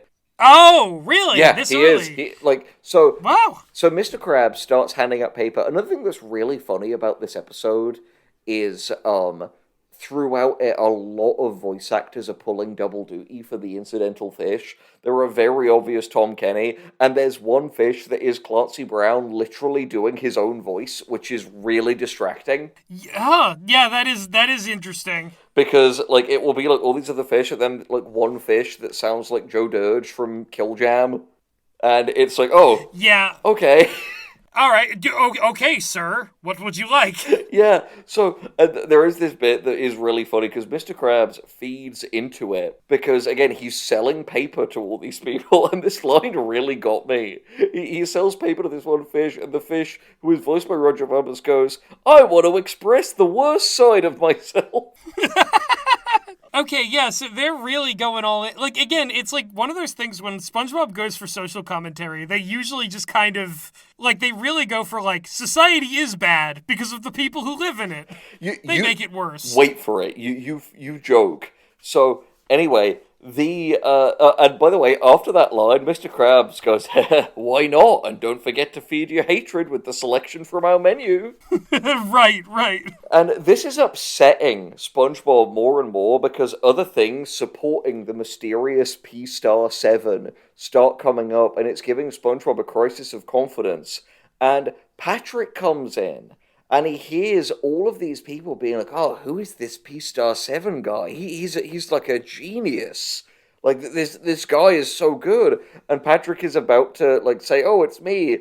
And someone is like, someone with the Clancy Brown voice is like, "P-Star 7 is so cool because he's anonymous." And Patrick, it turns out, did not mean a bad thing by that original note. He meant it in terms of, like, "Oh, it makes my stomach feel dark and empty, and like I want to fill it with the food that's here." But he's just so dumb that he didn't quite get his message across correctly. But Which kind of speaks to the way that, like, once you post something online, however it's interpreted belongs to the masses. someone should make a video about that. Anyway, but no, here's the funny thing. Patrick didn't mean anything bad by it, but he starts to get, like, kind of addicted to the press that P-Star 7 is getting. Oh, so he's like, I gotta make hotter takes. I gotta double even more down. Genuinely. Oh no, Patrick! He's been taken by the grift! He starts to make more, like, anonymous posts on the board about how, like, the Krusty Krab is bad and SpongeBob's food sucks. And there's this one bit where Bubble Bass says, and I wrote this quote down, "You may not like what P-Star 7 has to say, but he keeps it real. He's a hero. He's a true hero for our troubled times." Wow. Oh man, Bubble Bass. Telling it like it really isn't. Yeah. Truthfully. So, and, like, Patrick is feeling bad because he doesn't want to give up the press, but he also feels bad about what he's doing to SpongeBob. And he's like, "Oh, you know, like, maybe he means this." And SpongeBob has this really funny statement where he's like, "No, Patrick, a master of acid wit like P-Star 7 would never get his message across so clumsily." Wow. This is, oh man, okay, yeah. This is pretty smart writing, honestly, for, like, what, season 9? Yeah, no, genuinely. And there's a bit where Patrick goes, like, "Oh, you know, maybe he thought it was funny." Like when he said the Krabby Patties taste like old baseball gloves. And SpongeBob goes, "He said that?" And Patrick goes, "Oh no, not yet." Wow, okay, yeah, because Patrick still wants to continue posting and get more notoriety, but remain anonymous, but he also doesn't want to, like, say good things, because then that will, like, lose the attention that he already... This is an intricate, like, web of lies that Patrick has wrapped himself up in, and he's not intelligent enough to navigate his way out of it. Yeah, the bulletin board is genuinely, like, reasonably good, like, satire and commentary. Like, which... Yeah, no, I would say so. Which I find really fascinating. And it gets increasingly frustrating. Squidward is really amused by how much it's kind of, like, fucking up SpongeBob until P-Star 7 posts a thing about him. And people are, like, laughing about him, like, and his, like, terrible cashier abilities. And Squidward goes, "Why can't any of these yokels understand I'm working here ironically?" Oh, man. Oh, okay. That's exactly who Squidward would be on the internet. That really tracks. Yeah, it is really funny that they've figured out, like, what style of poster all of these people would be. Yeah, it's interesting, because, like, I wonder, like, if they did more social media episodes that we haven't really encountered as much, like, somewhere throughout the, like, massive chunk of seasons that we've, like, kind of only encountered through random chance. It was super surreal as well, just kind of on that same note. There's a bit where SpongeBob reads off a message on one of the things, and it's, like, a mean message, and then goes, "LOL!" And it's like... Oh, when worlds collide. Yeah, when worlds collide, it's a curious thing, but you never heard a caveman and a robot sing, and his metal chest is a working part. How is that different from a beating heart? Genuinely kind of fire. I love that episode. Yeah, that was a good one. Anyway, sorry. Deeply programmed Pavlovian response aside, hearing SpongeBob say LOL in the middle of an episode really clinches that this is like internet slang, internet culture, the episode. Yeah, it's basically an episode about how anonymity empowers us to be worse people. Man, this is one of those things where it's like, I feel like this would have been talked about more if anybody who was like socially conscious was like covering SpongeBob. Ooh, wait! I just realized how big of a fucking Self-own. like net I just cast over. Like no. I mean like back then when this was new in like 2016, 2015. It's true. So they resolve that they need to stop P-Star 7 and figure out who he is. So they decide to do an overnight stakeout, SpongeBob, Mr. Krabs, and Squidward, and they all have aliases. The others don't matter, just that Mr. Krabs' like, call sign on the walkie-talkie is Mad Daddy. Oh, brother. I mean, he is a dad. Yeah, yeah, not wrong. So Patrick does sneak in to post one more note, and there's like a huge fight. And in the process of it, Mr. Krabs destroys the bulletin board. Everyone comes in and sees, and Patrick said that his like last note was basically apologizing and clarifying. And SpongeBob says something to the effect of like, and I'm really not paraphrasing that much here. He was like, "Oh, so it wasn't the bulletin board that was evil after all. We were the real monsters." Wow. We were the real monsters the whole time. Do you see what I mean? Of like, both of my episodes were very unsubtle, like, social commentary. Yeah, like, you know, the people behind these must have really been like, you know, feeling that 2015 to like entering 2016, like, the world's gonna be different. We don't know how, but something's gonna happen. Something's gonna give, and things are gonna get weird forever. Yeah, basically, Weird-mageddon is going to occur, and it won't be stopped this time. No, we're still in it. But yeah, it's so fascinating because the ending then comes full circle, where Mr. Krabs is like, "I need something to calm down because I'm like still furious." And one of the things that fell off the destroyed board was a kind of like tear-off invitation for a knitting circle run by the old woman from the start of the episode, and the very end is just all of them knitting together in Shady Shoals rest home. Oh, okay, yeah, all's well that ends well. Yeah, that's the episode. Pretty solid. And then everything was better. Yeah, no, I'd say that was a pretty solid one. Like, I cannot really say the same for my next one. Oh no, here is the much-promised child violence. Welcome back to Spongebob. You'll probably be wondering, like, did we even leave? And yes, listener, despite the fact that due to the magic of editing, this will all appear to be one video, I did in fact leave. Yeah, Henry, you left for very, very legitimate reasons before we could even really get that deep into the final episode on the docket. Do you want to maybe explain the situation a little bit? I think as much as you're comfortable to. On a normal show, we'd have edited this all out. But SpongeBob Boys is not a normal show. Oh my god! Wow. The references go so deep here. So that man directed a movie. So I don't know how much of it has been left in, but like I became like very like audibly ill towards the end of the last recording, and I think the last audio is literally me just being like, "Gus, I'm sorry, I gotta go." And that was like 3 days ago now. I at the time was like sweating, and I knew something was wrong. And what was wrong was a really severe case of gastro that laid me out for 3 days. The furthest I went was the bathroom, and believe me when I say I went frequently. Yeah, you were having like a straight to VHS Osmosis Jones sequel inside of you. Literally, genuinely, it was absolutely miserable. You may hear weird rustling. If I sound a little different, it's not only because I'm still getting over this, it is because Gus is laughing because he knows what I'm going to say.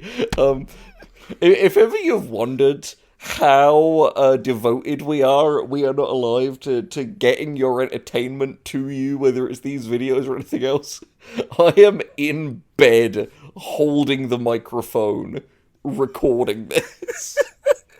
And this puts me in such a funny position because it's like I've come to your sickbed and I'm just like, hey, it's time to tell you the last story of SpongeBob SquarePants. My sick, ill friend on your sickbed. I just flatline. This is the way he wanted to go. That's how they do it in Switzerland. They just will, like, summarize an episode of SpongeBob at you until you just kind of shuffle off the mortal coil. Yeah, I mean, what you don't know is that the afterlife will just be that one SpongeBob credits song forever. Literally, what that people say is terrifying. I'm gonna watch that video again after this. But no, so I am on the mend, thankfully. Don't get too worried. I'm still feeling pretty gnarly with a hard G. But if you would like to send positive energy my way, one thing you can do is listen to all of Kill Champ Triple X. The other thing you could do is comment #HealHenry in your comments. Yes. Either one of those things will help Henry, but doing both of those things will guarantee his imminent recovery. Oh, Meg has leaned in and said, and the Kingmaker crowdfund, and said, I don't know if it will make Henry happy, but it'll make me, you're gonna Munchausen me for, like, Kingmaker donations. Like, oh, Henry, when you were ill, the donations really spiked. Have some of this oddly silvery porridge. This is so funny. Henry, I promise we're not trying to, like, Robert Baratheon you into, like, whatever is coming next. The numbers go crazy when Henry's sick. Let's do something about that. Oh, man. Speaking of sick things, you listened to Big Guy just before we got on the recording, didn't you? Indeed I did. So I listened to it the first time early today. You were alluding to it the other day. And for the most part, other than a Reddit addiction that I am desperately trying to kick, I'm quite blissfully offline compared to a lot of people, so I hadn't heard the Ice Spice original Big Guy, home of the famous lyric, SpongeBob Big Guy Pants Okay. Yeah, weirdly enough, the only reason I found out about it is because, like, Yu-Gi-Oh! YouTube made a joke about it. Like, shout out to Hardleg Joe and MBT. I watch your stuff, and it is crazy how SpongeBob Big Guy Pants reached me through that.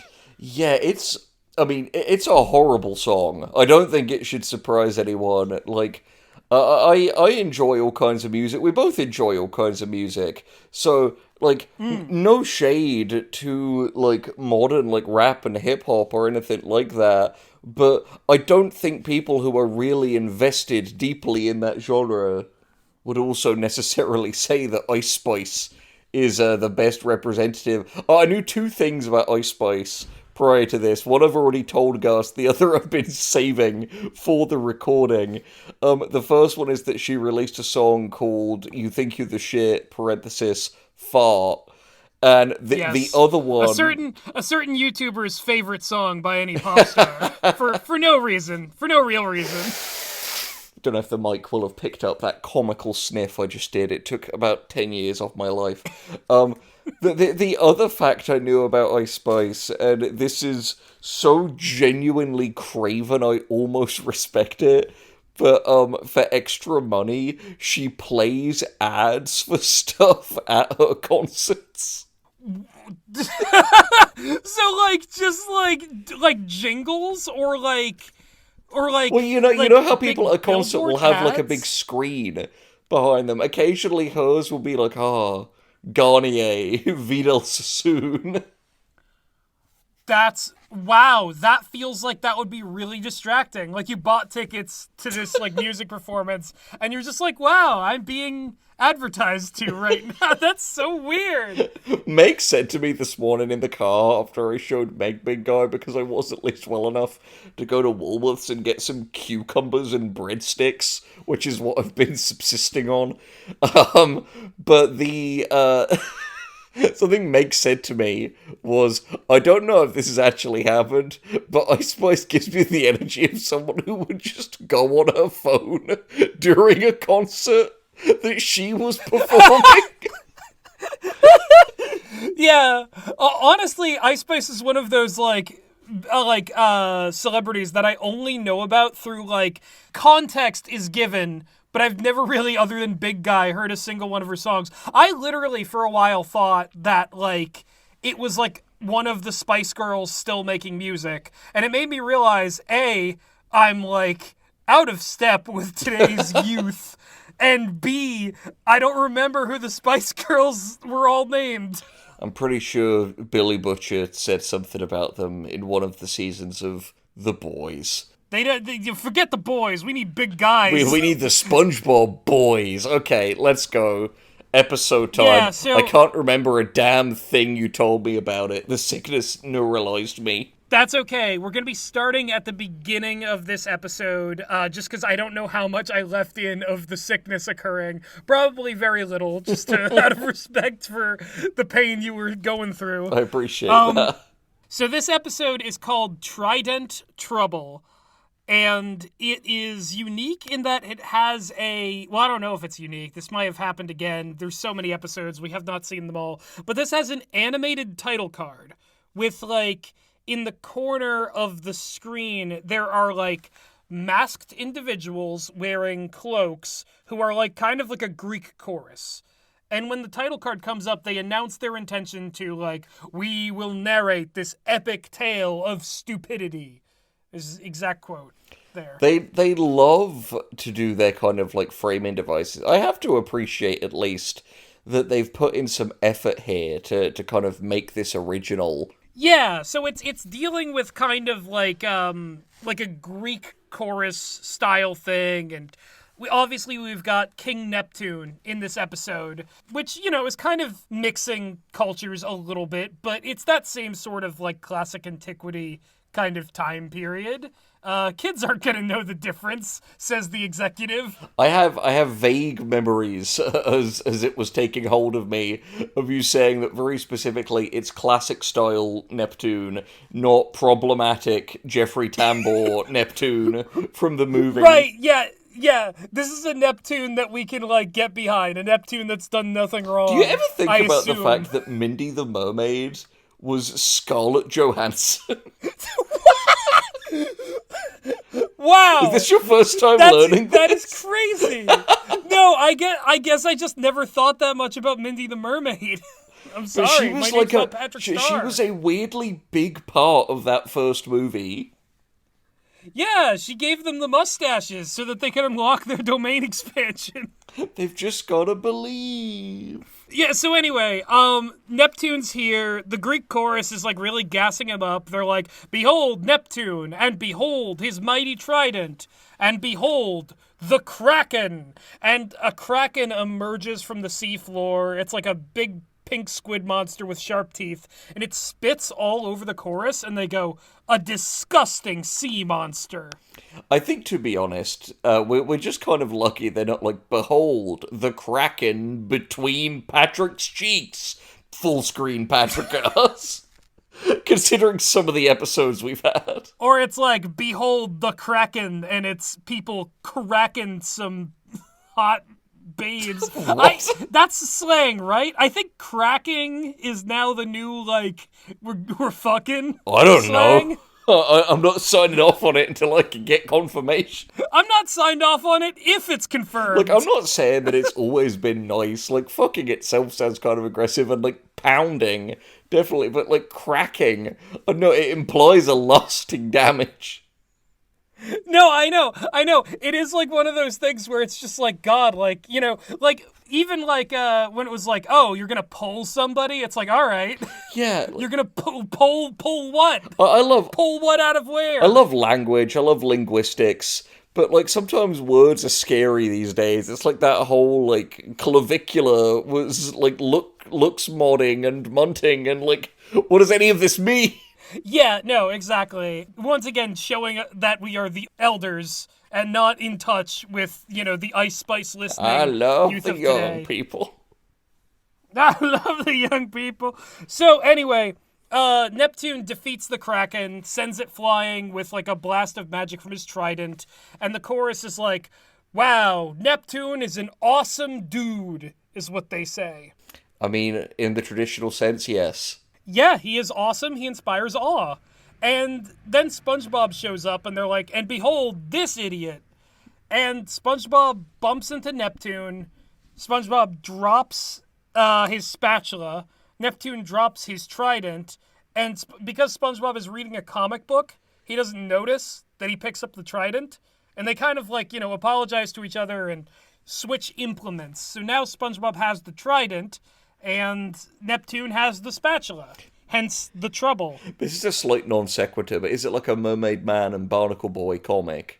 It is, in fact, a Mermaid Man and Barnacle Boy comic. And you know what? We get a, close-up on some of the panels that were, weirdly, drawn out in their entirety. Because when SpongeBob walks into the Krusty Krab, one of the fish... I think it might actually be Fred. Okay, here's the thing. It's also been 3 days since I saw the episode. I'm going off my notes here. But I think Fred eats the comic out of SpongeBob's hands because everyone in the Krusty Krab is, ravenously hungry. And we see a shot that lingers for, 3 seconds too long of the inside of Fred's mouth wide open, pastel details like teeth. We can see the inside of the molars and just open spread page of comic books of Mermaid Man and Barnacle Boy. I would ask for what was this shot put in, but we know why, and all of you out there know why too, and a lot of you are glad. We nod and wink at you. Exactly. And for those of you who are like, oh, I can't believe they would put that in a SpongeBob episode, where have you been? I can believe they'd do it. And also, stop being so weak. It doesn't crack the top 20 most weird and uncomfortable stuff. Like, we were talking about an episode called Sandy's Nutmare earlier in this same video. Yeah, and so, and by the way, it's not at all the, most troubling thing that happens in this. I believe that I promised 3 days ago that there was going to be some, infants being endangered in the process of this episode, and we'll get to that. Clearly it had me worried sick. Literally, you're worried sick. Oh, this is a surreal SpongeBob voice. Yeah. But yes. So SpongeBob walks into the kitchen because Mr. Krabs and Squidward are like, you need to make patties, you need to fill these orders, otherwise these customers are going to eat us. Oh, that's right. Squidward gets his arm eaten off. He just kind of, looks down and his arm is half gone. The tentacle is, bitten at the middle. And that old lady, one of the old lady designs, the one with the shades and, the tall white hair and, the blue dress, she ate Squidward's arm like it was spaghetti. She sort of slurps it up. Eat it up, eat it up. Eat it up. SpongeBob Big Guy Pants okay. So, while SpongeBob is trying to make the food in the kitchen, Squidward and Mr. Krabs keep coming in to try and, give him encouragement or, tell him, time is of the essence. But they keep getting, pulled away out into the restaurant, implying that, there is a ticking counter until they are, devoured alive by the customers, and SpongeBob really needs to make that food fast. This feels like a kind of, one of those kind of FNAF-like fast food horror video games. It's a regular bite of 87 situation. That's all I know. Well, That's all like, I know about just FNAF. this idea of like, I think there is an inherent like because kids love burger, right? That's a fact universally acknowledged. Adults love burger. I had burger tonight. It's true, but the thing is, adults also we develop a sense of skepticism about the circumstances under which burgers are made. You know, we don't, despite the fact that we should often, as a society, respect fast food workers. But I think for younger kids, there is a legitimate fascination, and it's how you can get shows like SpongeBob and stuff like the fast food episode in The Amazing Digital Circus, and this huge just flood of things like FNAF and Happy's Humble Burger Barn that all come back to this idea of like games and media where you have to work in a fast food setting and then like weird or horror things happen. Because I think there is a fascination to kids in the same way that children are fascinated by garbage trucks. It kind of makes you realize that kids have a real innate sense of the cogs that actually make modern society work, and we as adults forget.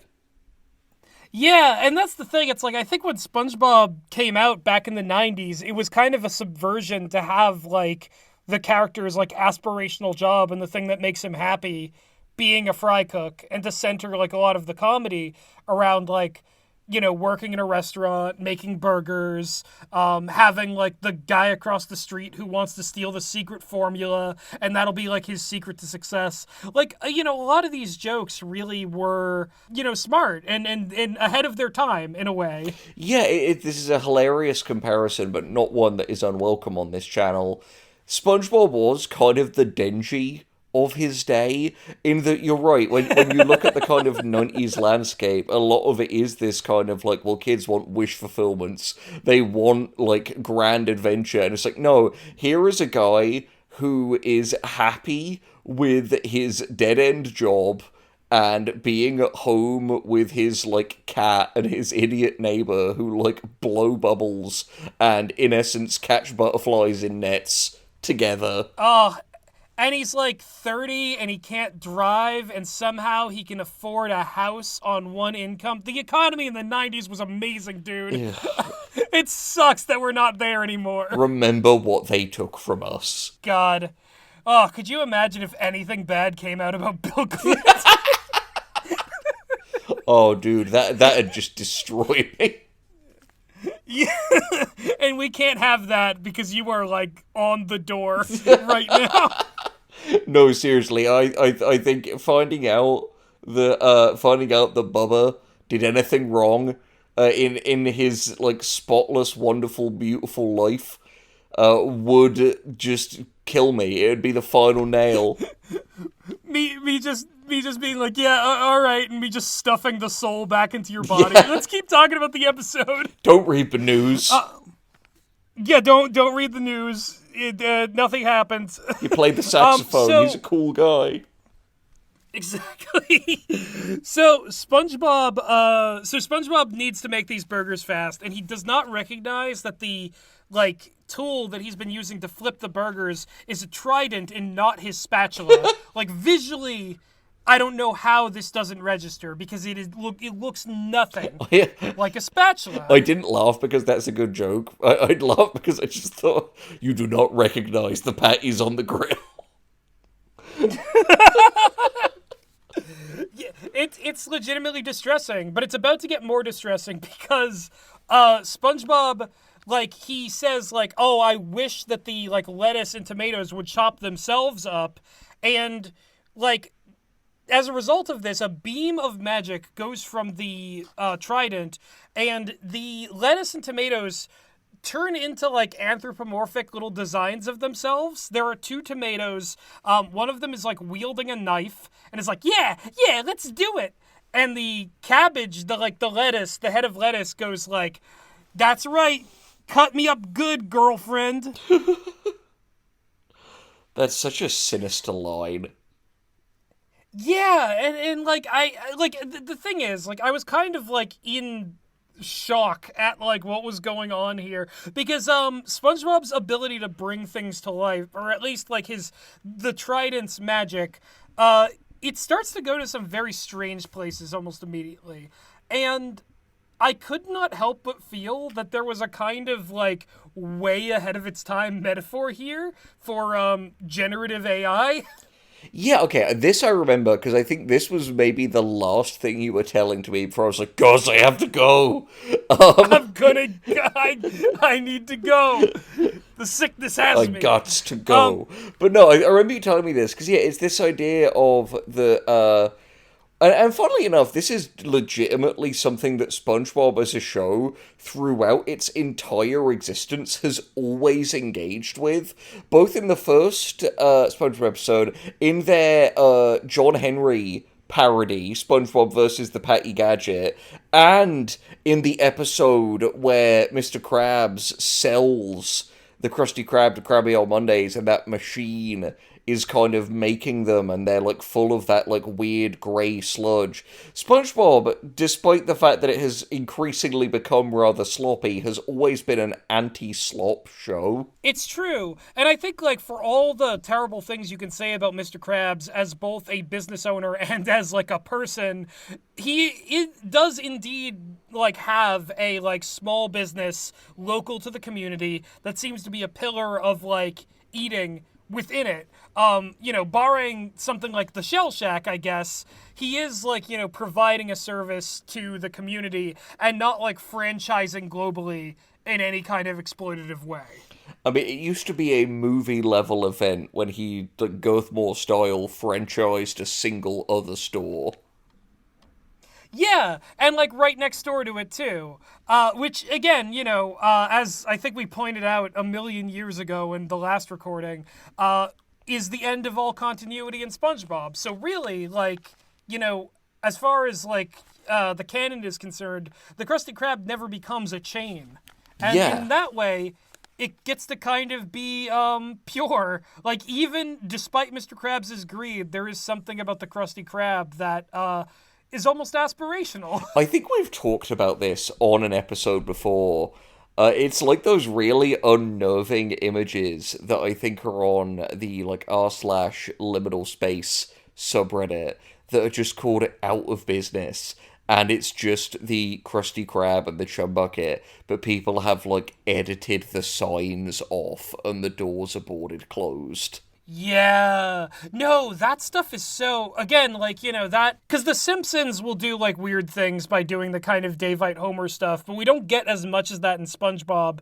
Under the Sea is always kind of this, like, timeless era, and because a lot of the things that were the norm when the show first came out have kind of stayed on, we end up in this very bizarre parallel reality. I don't know.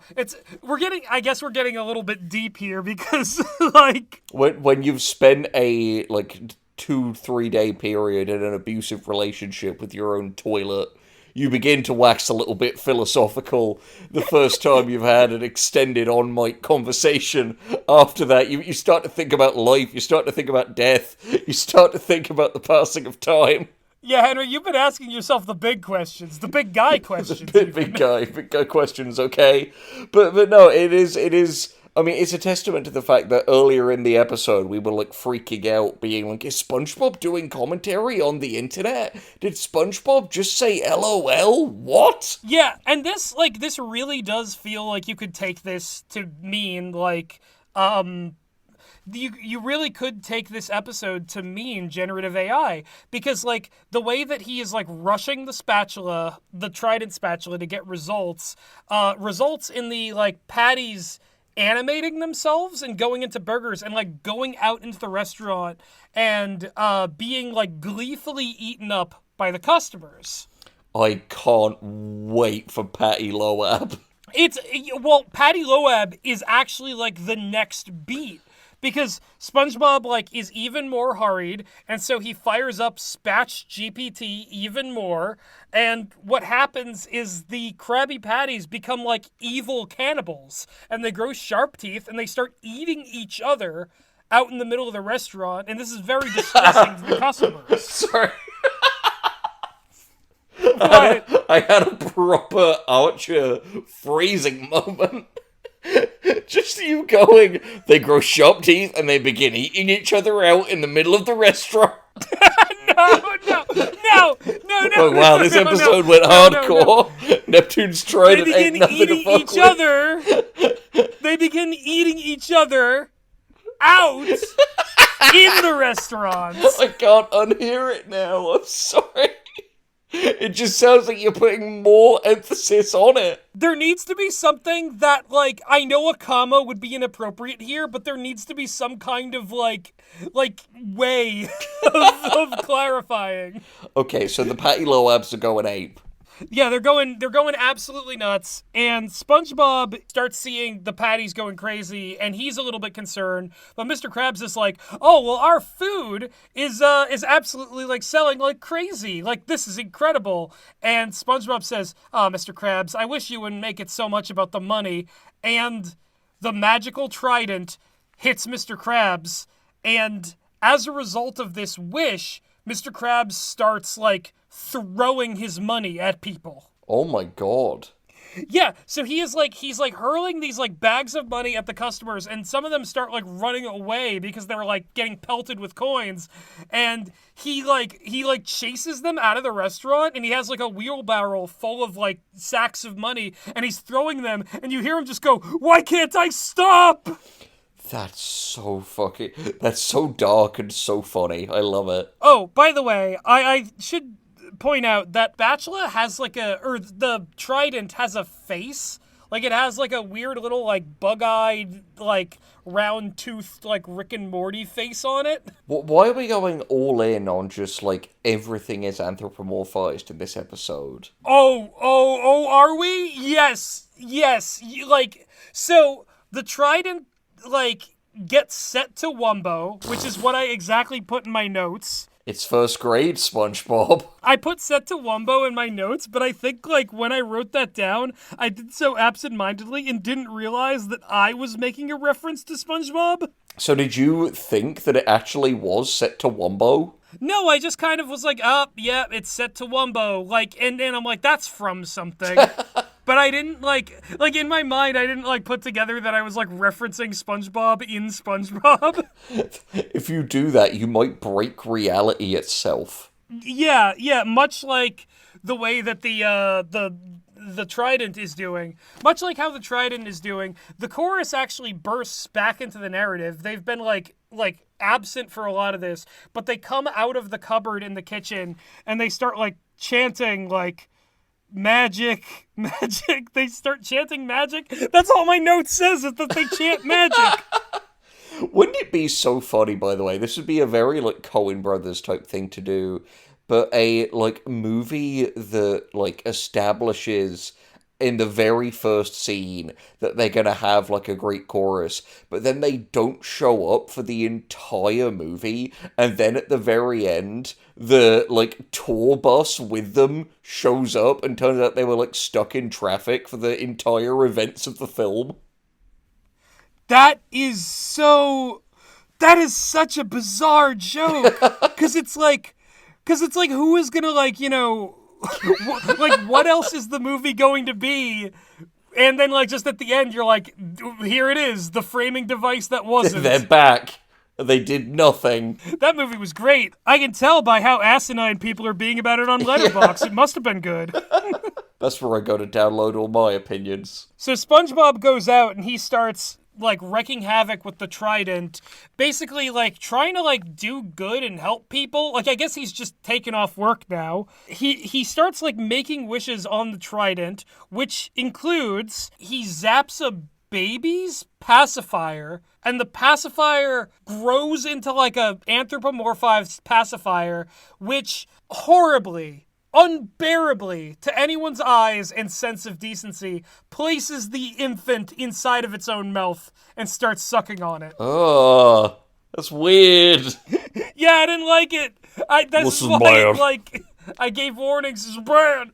But then SpongeBob, tries to help a farmer grow some grass, and the grass grows as a result of SpongeBob's wish, but then the grass comes to life. and starts to try and mow the farmer. So really, the Trident can just bring things to life. It really does feel like, weird, like, Sora slop videos where, like, I don't know, someone's, like, milk starts yelling at them or something.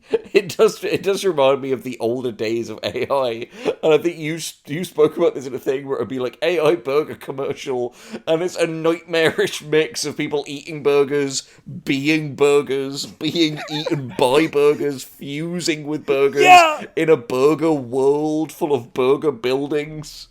Yeah, there's like there was this one guy, I think, in the early days of AI who like made a song about one of these things of like the pizza monsters like taking over the world. It goes from like pizza monsters, oh no, they've taken over the show. And oh man, and it's one of those things where it's like, man, I kind of wish like that's as far as it went, and also like more people were putting their own talent into internet creations and not just letting the machine do it all for them. Because like in SpongeBob's case, the unintended consequences of his actions just kind of run rampant. And the difference between life and a disgusting parody of life start to completely fade away. That could be a slogan for the show as a whole, I think. Anyway, SpongeBob names himself Emperor of the Sea. What? I'm glad he's not let it all go to his head then. Yeah, he puts on like a magic toga with a laurel, and he's Emperor of the Sea now. And that, I think, like, he starts, like, I don't know. It cuts to Neptune at a certain point, but, like, SpongeBob is in full-on shenanigan mode. Neptune is, oh my god, I forgot about this joke. Neptune is talking to a, like, mermaid, and he's, like, leaning against a rock, and he's like, and I told Zeus, look, either give me more money or Neptune walks. There's a lot happening here. There is a lot happening here. I think it's, like, the most we've seen, like, Neptune, like, on the, like, physical plane of reality, just, like, hanging out and being a dude. It's a theologically dense episode. Then, like, the Kraken shows up, and it's got its mom. The Kraken's mom is here. The mom challenges Neptune to a fight, and Neptune, like, battles the Kraken, but all he's got is the spatula. So, naturally, he's doing a whole lot worse than when he had the Trident. Yeah, I think if I had to choose my weapon, the spatula maybe wouldn't be what I reached for. I hate to ask this of you, but is there any way that you could sit up? I think the microphone's getting a little garbled. Oh, is it garbling? Oh, wait, no, here's the thing, wait. It's not the mic I'm recording on, it's the pissin' iPad, which this is coming through. One sec. How about now? That's a little bit better. Okay, we're fine. I didn't better. move myself, I just moved the iPad. This is gonna sound completely fine on the back end. Anyway, please continue. So, Kraken Fight Part 2, Neptune wins, but it's a struggle. And he's like, I gotta switch this spatula back with the Trident. And he goes to, like, find SpongeBob. Meanwhile, SpongeBob has, like, he's been trying to, like, I think he, like, got into this project of, like, trying to help Patrick get some ice cream.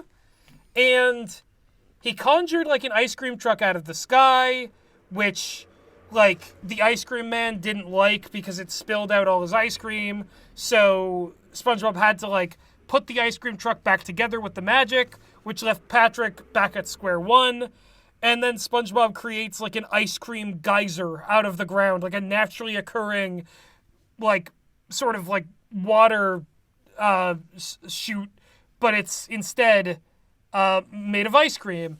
And the whole time, what flavor of Greek ice cream, chorus, Gus? I mean, there was enough chocolate for it to be uncomfortable. I mean, here's the thing. Genuinely, I think strawberry, which is nobody's favourite, might be the only one that isn't going to look uncomfortable geysering out of the ground with incredible force.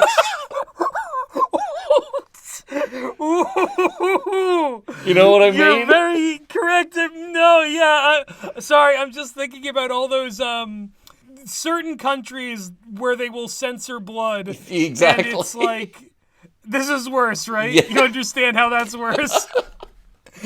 I saw one way back when that was like Fist of the North Star, and it was like a dude just like on the ground already, and he just does this like thrust motion, and then you just see like the blast hit the other guy, and it's like, no. It reminds me of that photo, and I'm not saying you would. Don't put it on. You could heavily bleep this whole story. But it's haunted me since I've seen... Take a shot! Henry says something that needs to get bleeped in post. But there's this fucking photo I saw once. There's the person who's like, this rolled up on me while I was... So I just... And it's just this picture of this... That is just like... Having just been like... Oh, that's... Oh, God. Oh, that's so awful, dude. You're giving me the sickness now. I'm so sorry. It's really bad. Again, feel free to heavily bleep that and leave the fans to wonder what he told you about based on your reaction. I think it's like funnier if it's bleep, but trust me, folks at home, that was repulsive. It's a repulsive thing. And imagine I've seen the picture and I'm not doing that to you guys. Yeah, exactly. So ice cream geysers happening. The chorus has like been like berating SpongeBob. They're like, "Oh, you fool, you moron, you idiot." At one point, like he's doing like too much like wishes, and they're like, "It's gonna backfire. How are you not getting this?" Like all simultaneously. And it's like even they're fed up with being what they are. Doing this episode. God, I feel them.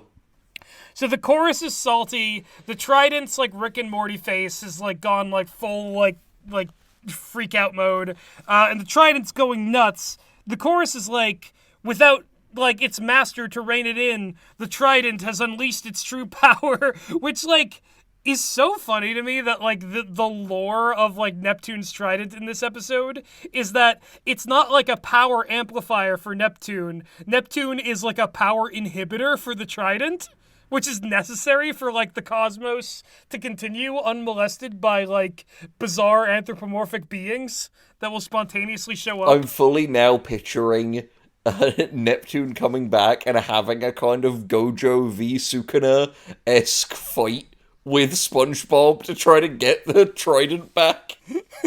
Yeah, no, that's actually what happens, because, like, even though SpongeBob has the Trident, and the Trident's going, like, you know, using its full power, Neptune, with the spatula, channeling his magic through the spatula, is able to, like, outmaneuver the Trident and get it back into his hands. And it really is just like, oh, Sukuna, man, if you had just met any other guy that day on that rooftop. I'm just picturing... If it had been anyone else. I used Patrick to develop a thing to bypass your bubble force field. Oh, man, well, I don't know what this wheel is, but it makes me feel stronger when it spins. Oh, we're the fucking worst, aren't we? Imagine what this show must be to someone who has never watched or read Jujutsu Kaisen and doesn't have any interest in it. Man, and imagine how hellish it would be for someone who doesn't even like SpongeBob. If so, hi, I don't know how you made it this far into this video. Believe me, there is hope. Call the number on the screen. You don't have to keep hurting yourself like this. Well, there is a number on the screen now, but even I don't know what it's gonna go to. I am not responsible for whatever results on this. We love to do this. We do. Fucking, here's 3 QR codes as well. As a treat for your birthday. Exactly, you little fucking sluts. So, anyway, Neptune fixes everything because he's the non-problematic one. That is exactly what I wrote down in my notes. And also, like, the episode does just end with, then Neptune brings it all back, and the chorus is like, cool. And SpongeBob doesn't learn a single lesson about hubris. He just kind of like, you know? He was like, well, it was fun to be God for a bit. Can I like go off on like a brief tangent about cartoons for a moment? Go Since for we're it. here? What has ever stopped us before? So I've been watching some like old cartoons, right? Like recently, I picked up like I found on the Internet Archive Evil Con Carne, which for those who like the real ones remember that the Grim Adventures of Billy and Mandy. Well, first of all, the real ones remember that show at all, but the really real ones remember that it was once grim and evil, and like there was a second show within a show that kind of didn't go anywhere because ultimately the character was less popular. The adventures were sort of like not as like iconic, and watching it back, I can kind of see why. And there is a certain type of episode conclusion that is not just endemic to that show, but also like plagued stuff like Dexter's Lab, for example. And it is this kind of like non-ending where like you could have a character like learn a lesson or the story like fully come full circle, but instead it seems like an episode will end on like a continuity destroying bad ending that only resulted from none of the characters actually like thinking or making a choice. And then we just watch the next episode. And to me, like, it feels really, really hard to get invested in a show that employs those kinds of ending constantly. And I feel like old SpongeBob didn't.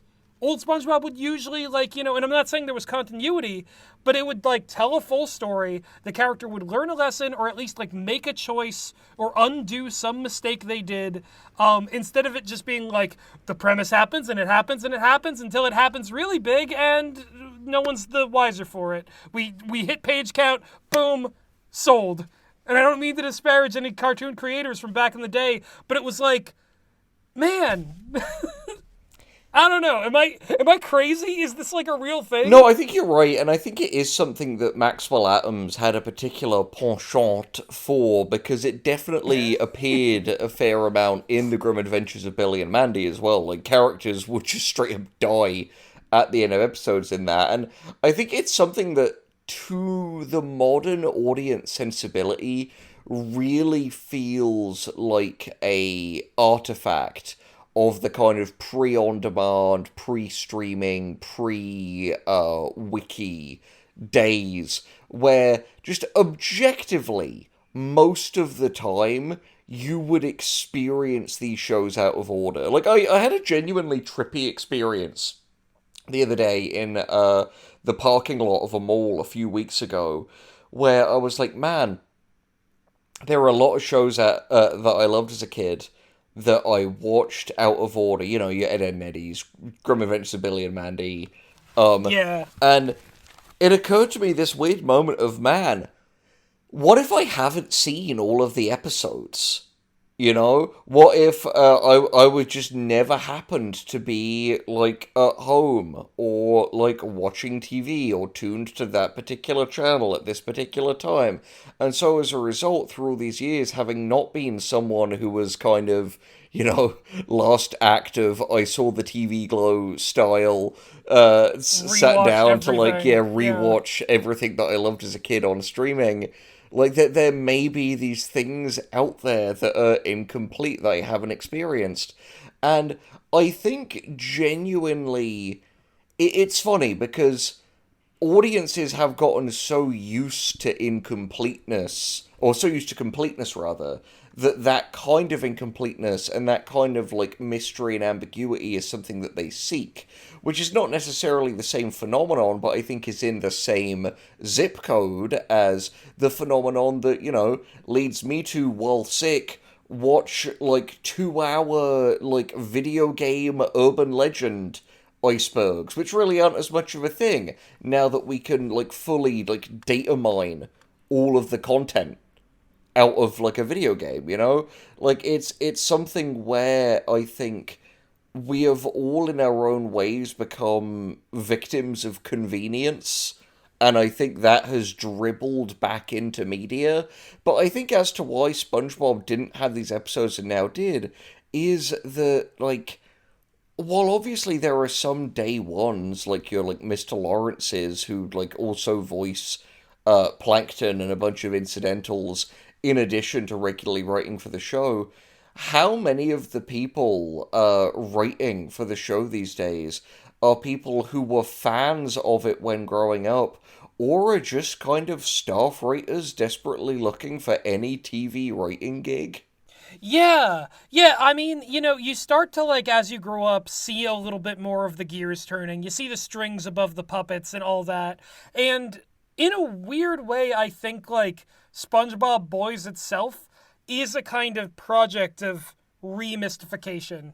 Because, like, while those old seasons, I'm sure I've seen, like, pretty much all the episodes of the original 3 seasons of SpongeBob SquarePants, the fact that there is, like, more SpongeBob, infinitely more than I would ever seek out on my own, is kind of, like, it's kind of what makes SpongeBob Boys so special. Because, like, we get to have that kind of out-of-order, bizarre, esoteric experience and just kind of take things as they are.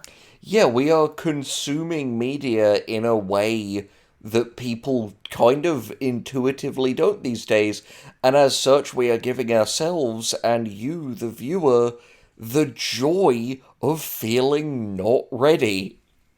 Yeah, and dude, I have to admit this to you as well, because, like, obviously, if this had all been one recording session, I, like, it would never have come up, but in the 3 days, during, like, us taking a break, letting you recover, I Googled your episodes because I was so sure you were, like, pulling a fast one on me and pulling my leg and you had made up Sandy's nutmare for the bulletin board. And like it was one of those things where it's like, it's not like I'm usually suspicious of you in this case. It's just that, like, we've done fake episodes on this before. We were considering doing them again. And, like, I was like, because of how funny they were and because of, like, the message they had, I'm like, these are really clever. Are they real? And sure enough, they were. But the fact that I was, When like, you drop so... your nuts on my people, SpongeBob. Like, yeah. The fact that I was so, like, baffled by the existence of these episodes kind of proves, like, that there is, like, there is depths yet to plumb. There are monsters in these waters. And I think, like setting course into the unknowns within media, it actually, like, it doesn't, make us less attached to them in a weird way. It makes them more of an ongoing piece of our relationship to art. Like, anyone can catalog a series of facts about something, but to speculate on it, to interpret it, and to, like, search for a greater meaning in it, that is healthy and necessary. And a lot of people neglect that part of fandom because they believe it's consumption is where it begins and ends. Yeah, and I think it makes you realize that sometimes the cruelest thing you can do to something that you think you love is to just, call it perfect. Say it was this beautiful, unimpeachable thing from the past, that they don't make things like that anymore, because what you are in effect doing is smothering a butterfly and sticking a pin through its back and writing its name down underneath it in Latin. It's like, maybe you've got this perfect memory, this preserved version of this thing, but also, like, you killed it. It's dead. And the inability to kind of take joy in, like, living things or things that haven't really proven themselves yet. Like, everyone will judge, like, a show based on its, like, first couple episodes or its first seasons. And I get it, because of streaming, like, people are going to be, like, waiting years for a new season of a lot of, like, the best shows because everything is so much more expensive. But the idea that, like, everything needs to be this, like, immediate, like, it's for you or it's not for you, and it has to be, like, as good as everything you've already, like, sort of ingested into your, like, 12-year-old malleable brain, and your adult brain has less of a tolerance for, like, ambiguity and new experiences. A lot of that is a fault within us, as much as it is a fault within the sort of, like, capitalist slot machine. Like, there has to be, like, a twofold effort. Number one, try and look into and support more indie creators because there's a lot more freedom there. And Number two, like, be kind to yourself. Allow yourself to fall in love with new pieces of art. It's literally not like everything's a masterpiece, but certain things are far more interesting than you playing Candy Crush on your phone while kind of vaguely hearing the dialogue to them. I think it's kind of funny, isn't it? Because in many ways, we were talking about the sort of proliferation of AI slop earlier. What AI has really made me quite sick of is, like, polish. You know what I mean? Oh, yeah, no, I feel the same way because it is like one of those things where like you'll look at that like a Sonic the Hedgehog running down the street and it looks like the guy from like the movie and to some extent the street is holding itself together well enough, but you just come away from it being like, yeah, all right, at best you could say that looks kind of neat. There's nothing else. Like, I'm not arguing necessarily like soulless in any kind of metaphysical sense, but like aimless is how it feels. Aimless, purposeless, and like it's just kind of like you might as well wave a glow stick in your own face. That's about as much as you're getting. While also using that glow stick to destroy people's jobs and the environment. But I think on top of that, it genuinely has made me learn to appreciate the kind of human error, the joy of the little, like, foibles and mistakes that could only be human. Like, The Sopranos, one of the greatest TV shows of all time. And I think it's all the greater for having that one thing where they clearly just use a JPEG of a pile of garbage in front of an actor to represent a pile of garbage, because clearly whoever owned that street was like, no, you're not dumping a pile of garbage on it. You know what I mean? Yeah. No, that's the thing. The texture of like human error or like innovative workarounds to things that just came up in the process of production, that's the real stuff. Like all that stuff shouldn't be this like it's imperfect, therefore I have to lower its score on the arbitrary, objectively good scale. None of that matters. Like, learning more about this stuff shouldn't you're stripping the magic away. You're telling me how the magician pulls a rabbit out of the hat. Like, isn't it so much cooler to know a human being is capable of these kinds of solutions and workaround and this kind of collaboration and problem solving? I know that there are some people who will genuinely argue that all they want is hype moments and aura. But I think if we're being honest with ourselves, that's not spiritually true. Yeah, I think as well, these people only talk to each other. You know what I mean? Yeah. No, I don't mean the people who are all in on generating the content and having it beat it, because those people are too far gone. They're like the NFT people of the past. They really have chosen their sort of hobby / all-consuming validation machine, which now literally will be their best friend and tell them that they're the Emperor of the Sea, Let him in the episode with the Trident. But to those people who are on the fringes and are scared that AI slop is gonna take over, to everyone, both creators and consumers, be less afraid of the jagged edges. Be less afraid of the sort of bumps in the road. The truth of the matter is that if you are sincere and the thing that you are making has something in it that connects to people, or merely just shows that you put passion into it, I think that anybody whose opinion is worth respecting will be able to acknowledge the human imperfections, but look past them. Exactly. I have to say, to end this SpongeBob Boys on a positive note, just thinking about the fucking Red Ape family and Super Doge and Connie the Coin and all those horrifying things we talked about, aren't we so lucky that the NFT boom and the AI boom didn't happen at the same time? Oh, man.